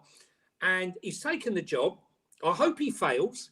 Did I hope he got sacked? Yes, right. I hope it's a disaster when he goes there. But I'm not going to waste my time booing him. Do you know, there's probably an element of truth in that's probably what we should do. However, right, if he does a Diego Simeone, right, they score the winner and he runs down the touchline, right, then I'm he's going to finished. boo him. Then he's I'll be then getting he's on that dead to me. pitch, mate. If he celebrates even a goal, he's dead to me. He will celebrate. I don't think he'll celebrate. Huddle, like Zinchenko does. We can do it, guys. We can do it, guys. He'll be doing that and getting everyone in the huddle. That's what he always does. I don't see him celebrating on the cameras. He'll be smashing the whiteboard at half time if they win, mate. I think he's Mate, you're telling a dirty tale about this ex of yours. You're making out like she was a OnlyFans model or something. She wasn't. She just played away once or twice. She wasn't one of the wrong ones, bro. She's not that bad. Poch ain't that bad. Poch ain't that guy. Come on, we can lay a little bit of respect. Mate. He's gone to them. For me, I don't know about you guys, Phil, but do you still follow your ex? No. I actually dislike the same bird since he was 4 years old. He's a loyal man. He's a very loyal man. I genuinely dislike Chelsea more than Arsenal. I can't stand them. I hate Liverpool. Yeah, no, I agree. I'm the same. Liverpool for me are the Liverpool in terms of like. Have done, right? They've done the Invincibles. They would have done a double, whatever. Chelsea come around, spent a few quid when Abramovich should have bought on us, right? Yeah. We could have had 2 Champions Leagues. We could have had 2 Europa League, 7 League titles. And he goes, you know what? I'm going to buy that. And from that day, Chelsea. I don't know if you guys are old enough to remember the Lotto louts. That guy, Michael something or other, he won like 10 million and he went and bought like a big house and spent it all on cocaine, hookers. And done all his money in it. Absolutely all his money. But he's walked into high society. He's gone into like a really nice area of like Manchester or wherever he was. And he's just torn the place up. He's got like bad cars. That Chelsea is the Lotto lout. Like absolutely nowhere. And then suddenly he comes in and starts to participate. And the level of arrogance about that club from their fans is shameless. Guys, before 2004. Do you hate? I need to ask you this. Do you hate? For me, it's not even in question. Do you hate Arteta more than you hate Pochettino? I don't even need to think about it. No, you have to hate Arteta. You have to hate Arteta more than any other manager. Arteta, yeah, I can't stand him. I hate him more than any other manager, and it wouldn't matter if he was a manager of Liverpool, Swansea, Birmingham. It wouldn't matter. He's a fucking horrible individual. Oh, no swears, no Fs, no Fs, please. Do you know my top 3 managers I dislike? Right, number 1 is Arteta, old pandemic Pep. Right? Number 2 is Jurgen Klopp, because no matter what happens, he blamed it because it was raining, the grass was slippery. It was slippery for both sides, mate. Right? And number 3 is I'm sorry to say it, but it is Poch. You can't go manage him. Actually, no, that's not a lie. Gareth flipping Southgate is up. I was going to say Gareth is my number 2. Poch is probably 5th now. Poch is 5th. Oh no, if I'm talking top 3 managers, I like Big Ange. I don't even need to say number 2. Number 3 is Guardiola.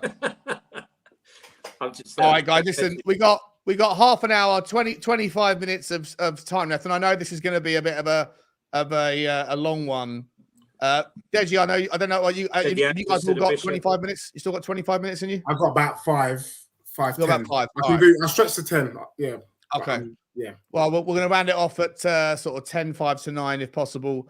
Boys, we got to move the conversation into the inevitable, because it's not just about tomorrow; it's about the rest of the season, and we have to get into the January conversation. It has to take part every week for good or for bad. Tottenham are getting linked. Henry and I put out every shameless clickbait transfer story that's out there, whether they are real or manufactured. Whoever's doing it, it is what it is. If you can't see what the transfer videos are doing, you can F off down to Sky Sports, mate.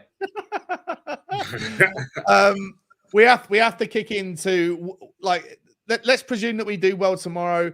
Let's presume that we get through to January. Obviously, everything depends how we're going to feel in January, but we have to have a conversation right now as to, first and foremost, is Daniel Levy, has he turned a new book? Turned a new leaf? There was an article out in the Athletic from Gabbanini, his interview, the ex chief scout. I'm going to start with you on this one, Johnny, because I know you know Gabbanini. Yeah, he was waxing lyrical about Daniel Levy. He said he's learned from his mistakes, right? I don't want to go into all the details of the chat, but in January, Ange has come out and said specifically, I want signings early. They need to be early. And yet the last 2 January transfer windows, whilst they've been healthy in terms of Porro's been a good signing, the one before that, Decky and Bentancur, healthy signings, but they all took place on the last day of the window. Is Ange and Lang and Scott Munn and Rob McKenzie, are they going to find a way to convince Daniel Levy to get what we need in January on the 1st, the 2nd, the 3rd? Are we going to get these guys in early? And if so, who? Listen, it's Gabby's been very kind when he's saying that, but let's be honest, it's taken him 23 years of making a mistake. 23 years of mistakes to finally, the penny's dropped. Okay. When you tell someone, right, they've made a mistake and they make the same mistake over and over and over and over and over again, it gets to a point where you're thinking, is there something wrong with you? And he's been very lucky. He's kissed a lot of frogs, right? And he's finally come up trumps because Fabio has turned his whole game around. Okay, Fabio was the game changer. Fabio was the guy that's come in, and he's brought in players that even our own fan base have turned their nose up at. Who's this Destiny? Who's this Vicario? Who's this Papa Sarr? Who's this guy? Who's that guy? You see, I think fans will be hoping for a big name signing. Spurs don't need to be a big name signing. Every time we try to make a big name signing, it's gone wrong for us. Let's keep on the same path as that we've been down before. This in the last 18 months of recruiting based on the data, the content of their character. Can they settle in the country? Can they speak the language? What is their family background? All the crucial things that go to make, it's all very well and good. Steve Hitchin bringing in on Dombele and hiring a guy who looks like he's running with a rucksack on his back. And he's running like he's got a piano on his back. Right, yeah. And his background is terrible. We are doing the right recruiting, right? We're looking for the right players. It is very, very difficult to bring a player in January to get them to hit the ground running. You see when players come in August, right? You see players that have come in, Yao Pedro from Brighton. There's lots of players. I could go for a whole list of them. They're not hitting the ground running at the moment. They're 3 months in.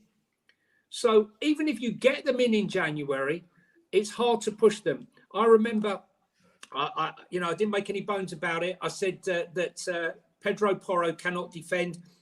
Everyone was wrong about him. Everyone was wrong about him, right? Well, I said he. Oh, are you making the argument that you're still not convinced? No. I don't feel I was wrong about him because I said he can't defend, right?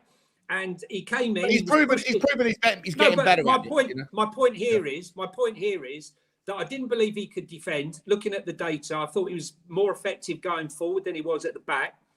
He was pushed into that first game against Leicester. I said, prepare for disaster. And it was because we pushed him into playing. And mistake after mistake after mistake. Yes, he's got better. Yes, he's a much better player than what arrived. My point here is, if you get players in January, it's very hard to integrate them. We were very lucky. I see what you're saying. Yeah, it's going to take time. We were very lucky with Bentancur and Kulu because they were game changers, right? Yeah. But Conte was forced into playing those players. He didn't want to play them. He had to play them because of injuries. And, I think the expectation is that, you think you can get a player in and he's just going to come straight in and he's going to be performing. It's very unusual. I mean, what happened with Mickey van der Ven to come? Yeah, but but I guess the argument is, it goes back to the would you rather conversation. Do you need players right now that are going to come in and immediately impact the first team, or do you need players to come in and just be there to level up the squad? If you want to win a league title, you need players to come in and immediately impact. Look at Jeremy Doku at Man City. Yeah. Grealish won't be ready now. 11 for a while now. He's come in, lit the league alight. If you want to, like I said, if we're up there, if we're a couple of points in it between Man City and all that, right? they've got to be looking already at the possibility of that, right? We've got 7 games in December. Fortunately for us, there's a lot of the teams we play, Newcastle, West Ham, and Brighton, are all in Europe. So we can sit there and go, hang on, let's just rest our players as much as we can. We haven't got to worry about the Champions League or the Europa League. But if Scott Mum, Langer, and the new head scout, I've got to be sitting there going, right, what do we need? Now, I think everyone should agree, even though Son's scoring goals, we still need more firepower. We get injuries, one injury to Son. I don't see who's going to score 15, 20 in his team. You might get 20, 30 goals equally distributed throughout the team, which Brighton do. But I don't think that's sustainable. I would be looking at, if we can bring the one player would be Pedro Neto. Yeah, right. He's got a hamstring injury, mate. You don't want to buy him. I've gone from thinking perfect player to worst player you could possibly drop 80 million on.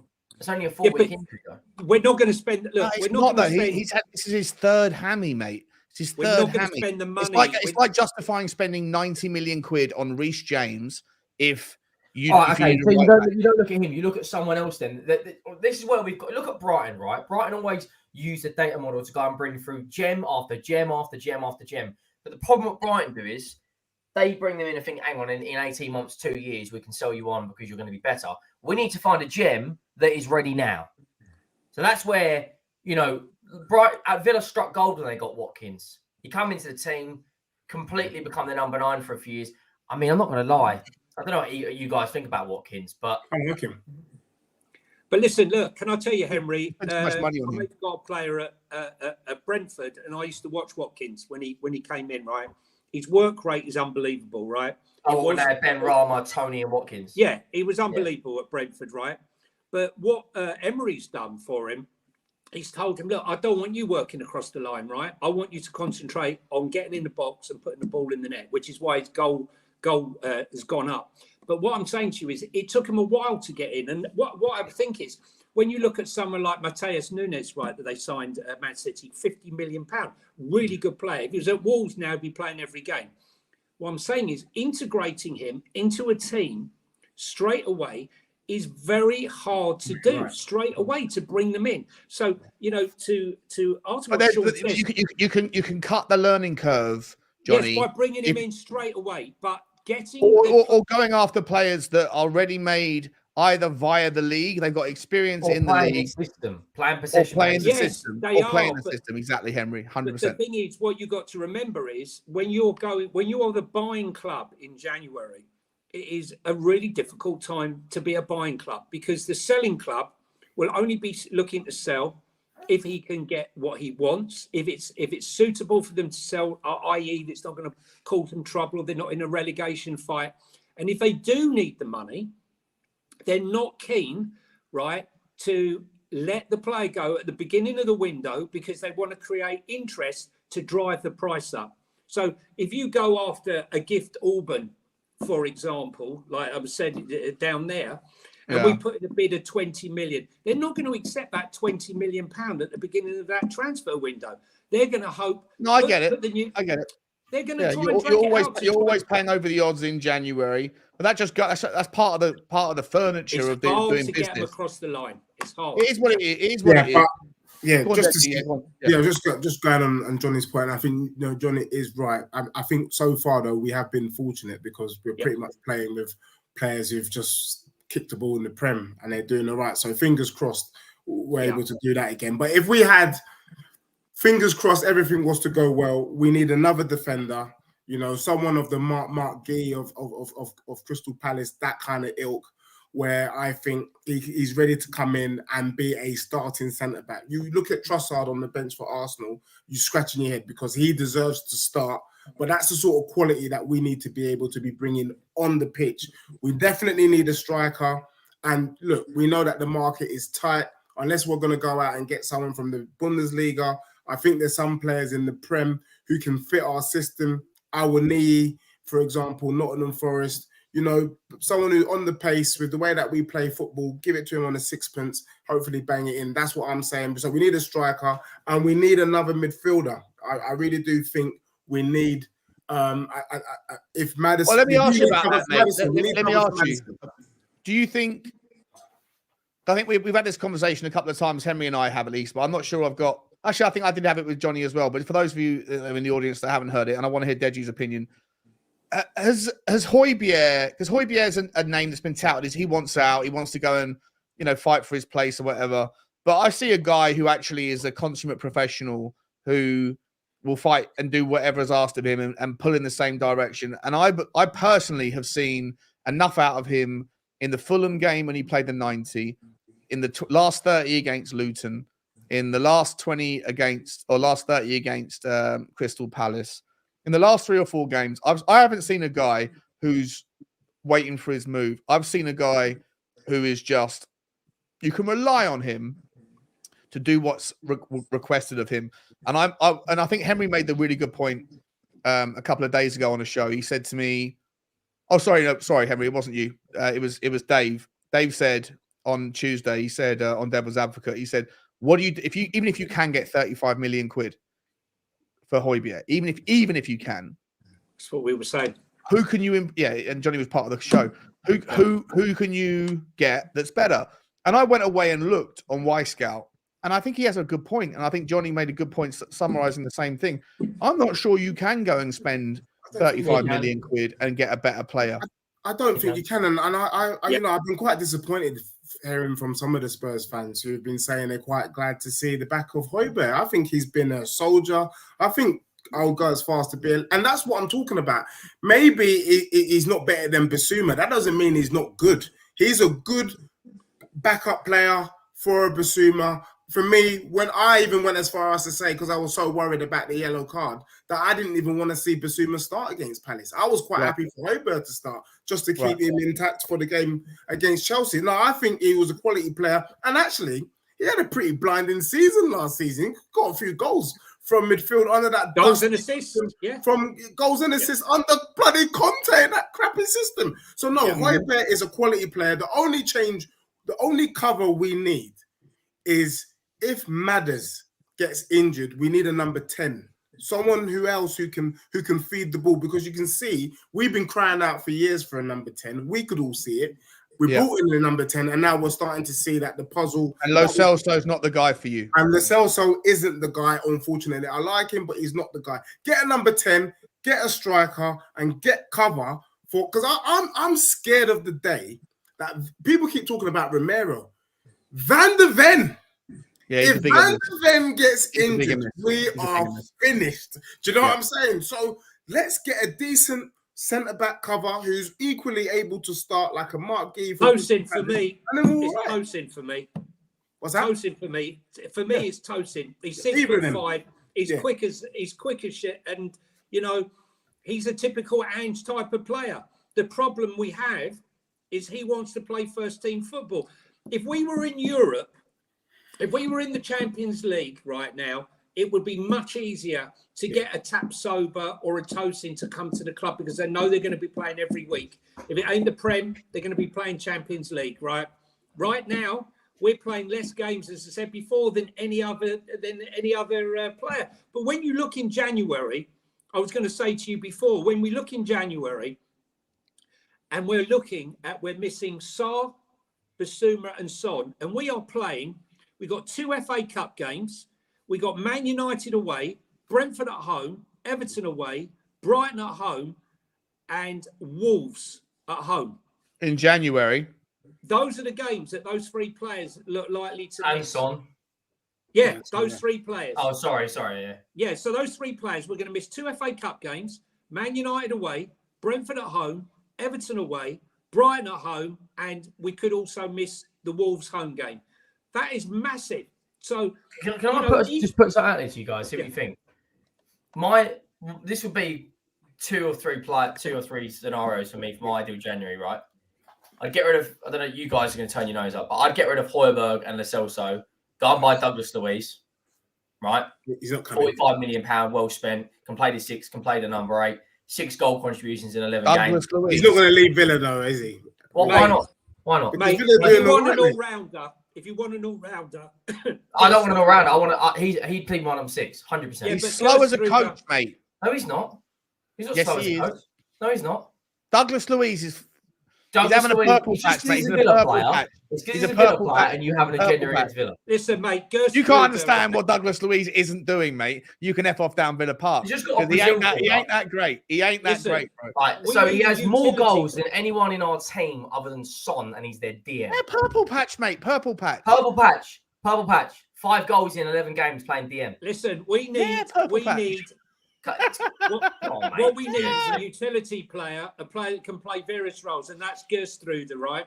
He can play the number 6, he can play centre back, and he can play right back, and he plays all three well. Yeah, he's a great player, Gertrude. I like him a lot. Yes, The only question mark is look whether at he can do it Douglas in the Premier League. Douglas Luiz, Tosin Adarabioyo, and I'd promote Jamie Donnelly to the first 11. There you get your backup number 10. You got your other centre back who can compete, and you've got a DM. You've actually got a DM, not shoehorning Sarr or Basuma in there. You've actually got a DM. And if you have a midfield 3, Do you don't think Bentancur can play 6? I don't think he's a 6. No, I think he's a number 8. Look at his heat map as Juventus. He's not a 6. You put Douglas Luiz in there. can play 6 because he was not to the level Douglas Luiz can. He's just got a Brazil call up, right? And he's got more goal contributions. In the worst Brazil team in 12 years. Yeah. That's fine. Richarlison you take right now Sarr over Douglas Luiz. Get over your Villa. You're such it's a Villa. Not a Villa. You absolutely love him, mate. You love that club. You love everything about that club. It's not about Take your shirt off. I'm sure there's an Aston Villa tattoo just above your chest. No, it's not. Mad. It's just about he's played 95% of all of minutes played for Villa in all comps, and they've played 5 games more than us. I don't understand why. As soon as I mention a Villa player, everyone goes, "Oh no!" They finished above us last year. They've recruited well. They come out of City's academy. You know he's going to be technically sound on the ball. There's a Arsenal went in for him. How did Douglas Luiz do today, mate? All right, can I ask a question? Hey, can I ask a question? One game, mate. Come on, you are a shameless. Sean, I wasn't here at the beginning with the intro, but when Henry came on, did he come on and say good evening? He loves it. You can't lie. 5 goals from a midfielder in 11 games is a great return. He's had a great start to the season. He's in my fantasy team, Henry. He's in your fantasy team. There we go. He's in a lot of people's fantasy team. Yeah, so there you go. Get him in as a 6. Basuma and Bentancur as an 8, either one of those, and Maddison as the 10 is a lot more balanced, in my opinion, than it gives Sarr 2 or 3 years, and we've got a fantastic. We are blessed though, Henry. Right now, we are blessed in the middle of the park. Right, we're not blessed at the back, and we're not blessed at up top. Right. For me, you sell Oliver Skip, right. I don't know what you can get for a little kangaroo that chases things, but you get 15, 20 million quid for him. 15, 20 million. Use that money to put towards somebody else, right? Maybe put another 20 in, buy someone for 40, 45 mil. But I would not be getting rid of Højbjerg. I don't think the midfield needs any work, to be honest. No, I think that if you sell Højbjerg in January, if you what happens in January when we've got no Basuma or Sarr? Well, that's what I'm saying. So you need Højbjerg. You wanted to sell Højbjerg, Bentancur, Maddison. Bang. Thank you very much. It. So Højbjerg, Bentancur, Maddison. Yeah, and also I'm not entirely sure. And you got Skippy behind. I'm not entirely sure that when Johnny was saying all these games, I don't think that's accurate. From what I've heard, I think you're only missing 2 Premier League games. No, I'm not.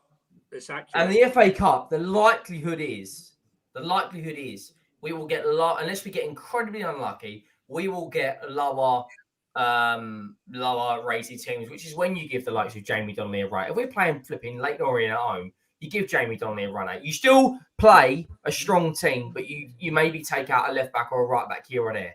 If Ange does the same thing he did against Fulham, where we go in naive and blindfolded, then questions have got to be asked. It won't listen. We went in naive or blindfolded, or actually people just don't give a shit about that competition, to be honest. Yeah, I know, but listen, I've said before, and I'll say again, the League Cup is so disrespectful, it's unreal. It is. Club that hasn't won a trophy in 13 years. Well, when you see all the big guns drop out, we should have been in there right now, man. City win trebles, and Liverpool have won a Champions League, a Premier League, and FA Cup, and a League Cup. Arsenal was won. our chance, Henry. This season was our chance. Exactly. Look at the Last teams season was that our are at now. Norwich. Look at the teams that are at now.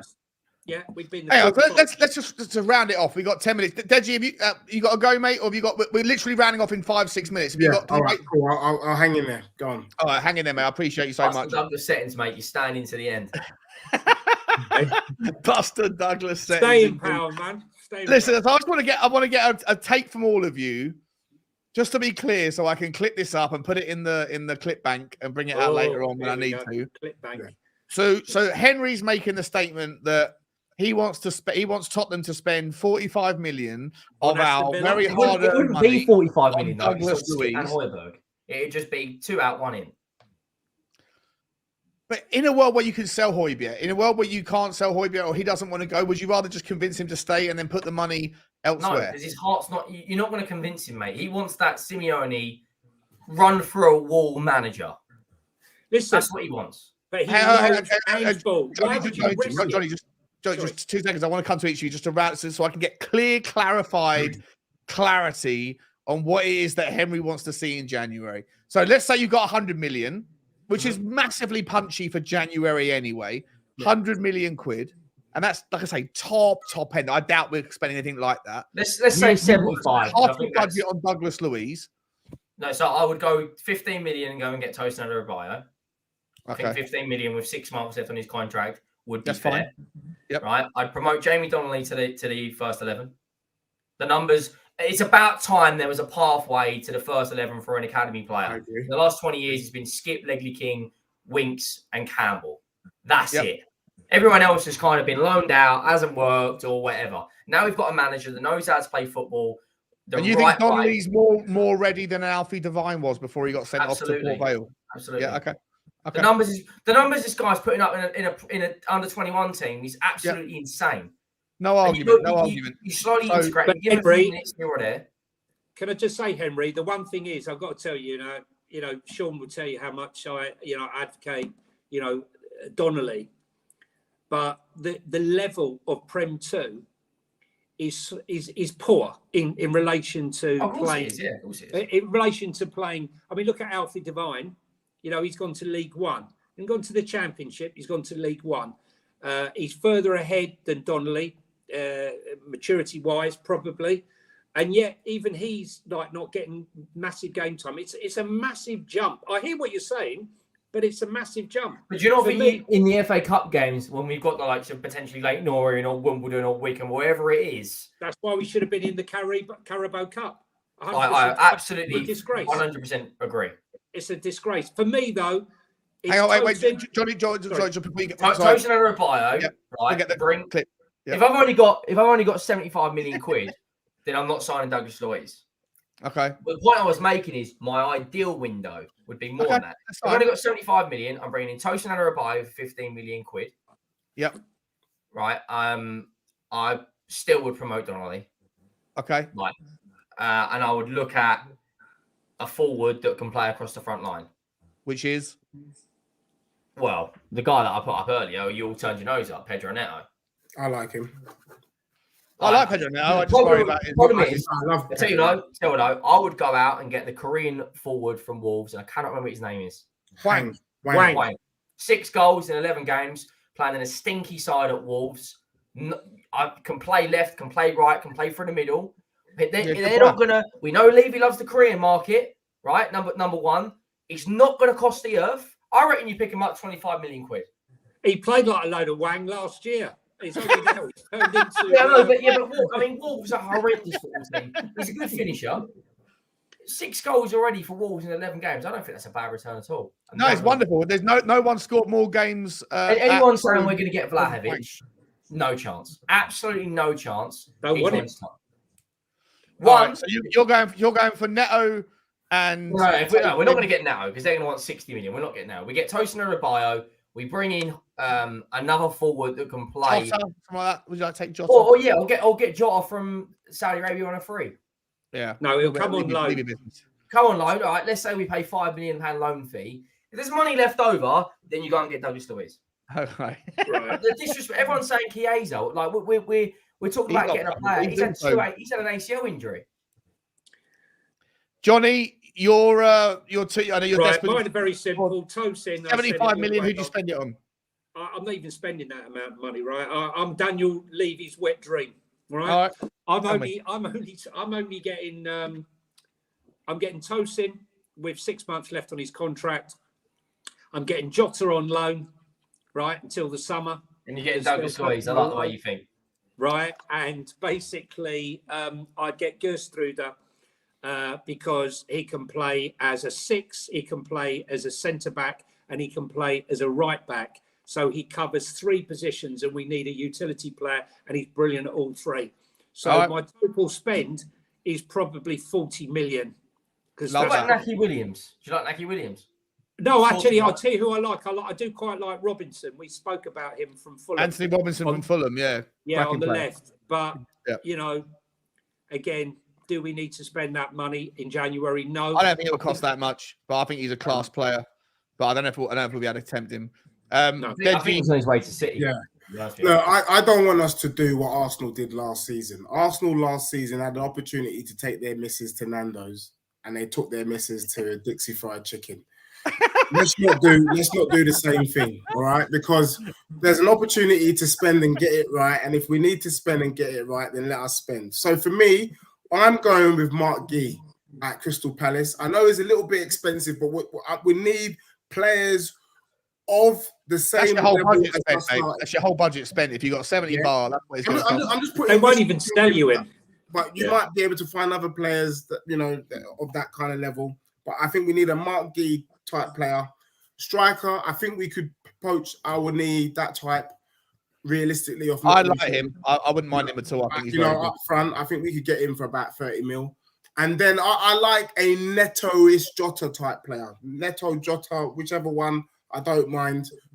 Then we're all right. But we need 3 players, 1 defender, 1 midfielder, and someone up top. 100%. All right. Just quickly, I'll go for Tosin at the back or someone like him. I'm okay with us not getting too crazy at the back, but just someone who can step in, who's got a bit of pace. I'm all right keeping Højbjerg. For me, I'm also going to go on the low bar on the expense. I'd like to see my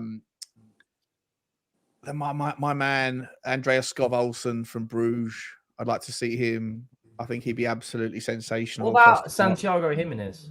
Yeah, I'd love to see him, but I don't think that's going to be that won't happen in the January. That'll happen in the summer. According to Emirates TVs, they want 45 million euros. Listen, if you want to find some shameless transfer news around how cheap Tottenham can find players, and come to Spurs Talk Show or to Henry Wright TV every single day. Henry, we will be signing players that you don't even think you know. He's 100%. Oh, yeah, of course, yeah.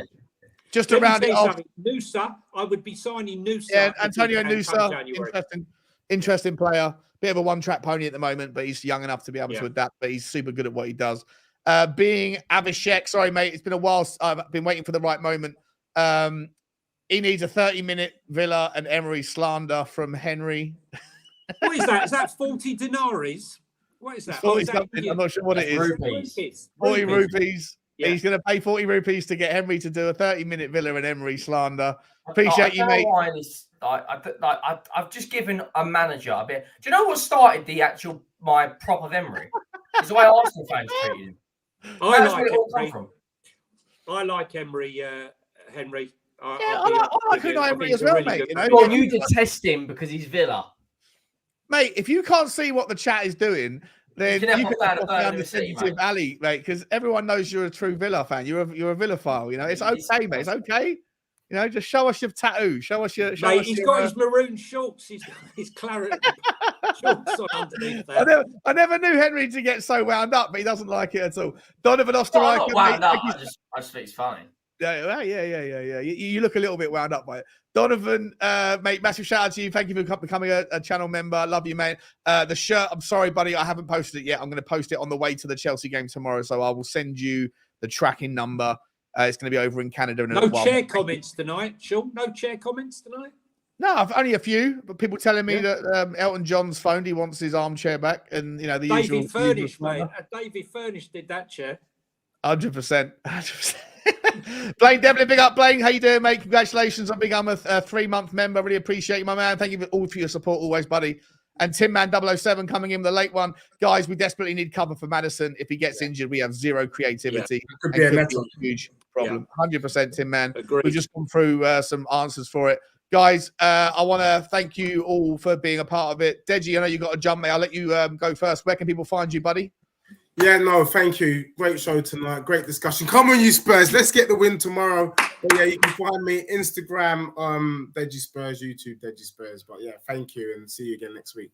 Cheers, Dej. Link is in the description, guys. Deji is getting cracking on with his YouTube channel. It's link in there. Everyone should go to it right now. Smash the link on there. We'll just open up a new tab. Make sure you get over there and hit the subscribe to Deji. He's an absolute superstar. Johnny, where can people find you, mate? Cheers, guys. You can find me on Twitter, Johnny H3232, and if you go onto my page, you'll see a link to my Instagram, which is Let's Talk Tottenham, and you'll also find me on Tottenham on Tour with Andrew Management after the game with Brian Daigle, and of course with yourself, Sean, on Devil's Tuesdays. Tuesdays. Devil's Advocate on Tuesdays, right here with me and Dave, mate. Thank you so much, Johnny. And Henry, good to pop a cherry with you. You too, mate. You too. Do you know what? It's probably been the best show of since you've been doing this. Viewing numbers have been great. Chat's been, apart from one guy that was nasty to Sarah, apart from that, it's been a good show. If anyone wants to mate, before we finish, everyone go and subscribe to Shameless. There's 500 odd people in here. I don't know how many subscribers we are off the target. Sean, can you put the link on? Yeah, I'm going to get it right now. Is this your new channel, yeah? The new channel? Yeah. Yeah. Yeah, that's what me and Sean are doing about just other footballing topics. I can't believe there's something other than Spurs in football. I know. Well, if you can't see what Shameless is doing, you can F off down to the football terrace. There you go, guys. If you are, for the 560 people that are still here, do us a quick favor. You can see it right there. Click on that link. Get over there and hit the subscribe button. New content coming out every day. We promised we were doing it every day, then we didn't. Life got in the way, but we're back doing it every single day now. So make sure you get over there. Get over to Johnny's stuff, to Deji's, to George's as well. All of the links are in the description below. Henry, what's coming up on Henry Wright tomorrow or tonight or anything else? I might do it. I was going to ask. I don't know if either of you guys wanted to do maybe a stream kind of lunchtime tomorrow. If not, there'll be a video dropping tomorrow. Obviously, the Fang Hams. Are you going? You're not going to the game tomorrow, are you, Johnny? No, I am. Yeah. I'll get you. You jump on to do a Fang Ham as well. Sean, I might do it. Just a bit of news. Iago Santiago has gone off. Looks like a hamstring. Oh no, really? What, for the under-21s? Oh, that's devastating news for a winger. Focused on my recovery. I'll be back stronger. I don't know exactly what the injury is. But 20, 19, right, 21. That's it. I doubt he'll get another contract. Wingers with hamstrings, mate. Heartbreaking. It's tough. It's such one injury leads to another, doesn't it? But yeah, tomorrow there'll be fan cams. I am going to be, I think, on Chelsea Fan TV as well at some point. Make sure you have subscribed. Get over to Shameless, subscribe to that. Obviously, subscribe to Sean's channel as well. All right, lovely. Lads and ladies, I want to say a massive thank you to Frankly, to Being Avishek, to Donovan, to Lenny's, to Blaine, to Tim Man. We're 500 off 2K, by the way, Sean. What's that? We're 500 off 2K on Shameless. If everyone in here 500 off 2K. If everyone could subscribe right now, that'd be awesome.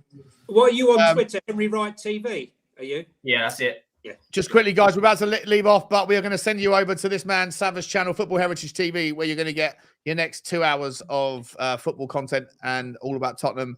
So hang around, and we're going to end it right there. Thank you, everybody. Appreciate you all. See you next Sunday on Henry's channel for the same show. Tottenham Takes is out.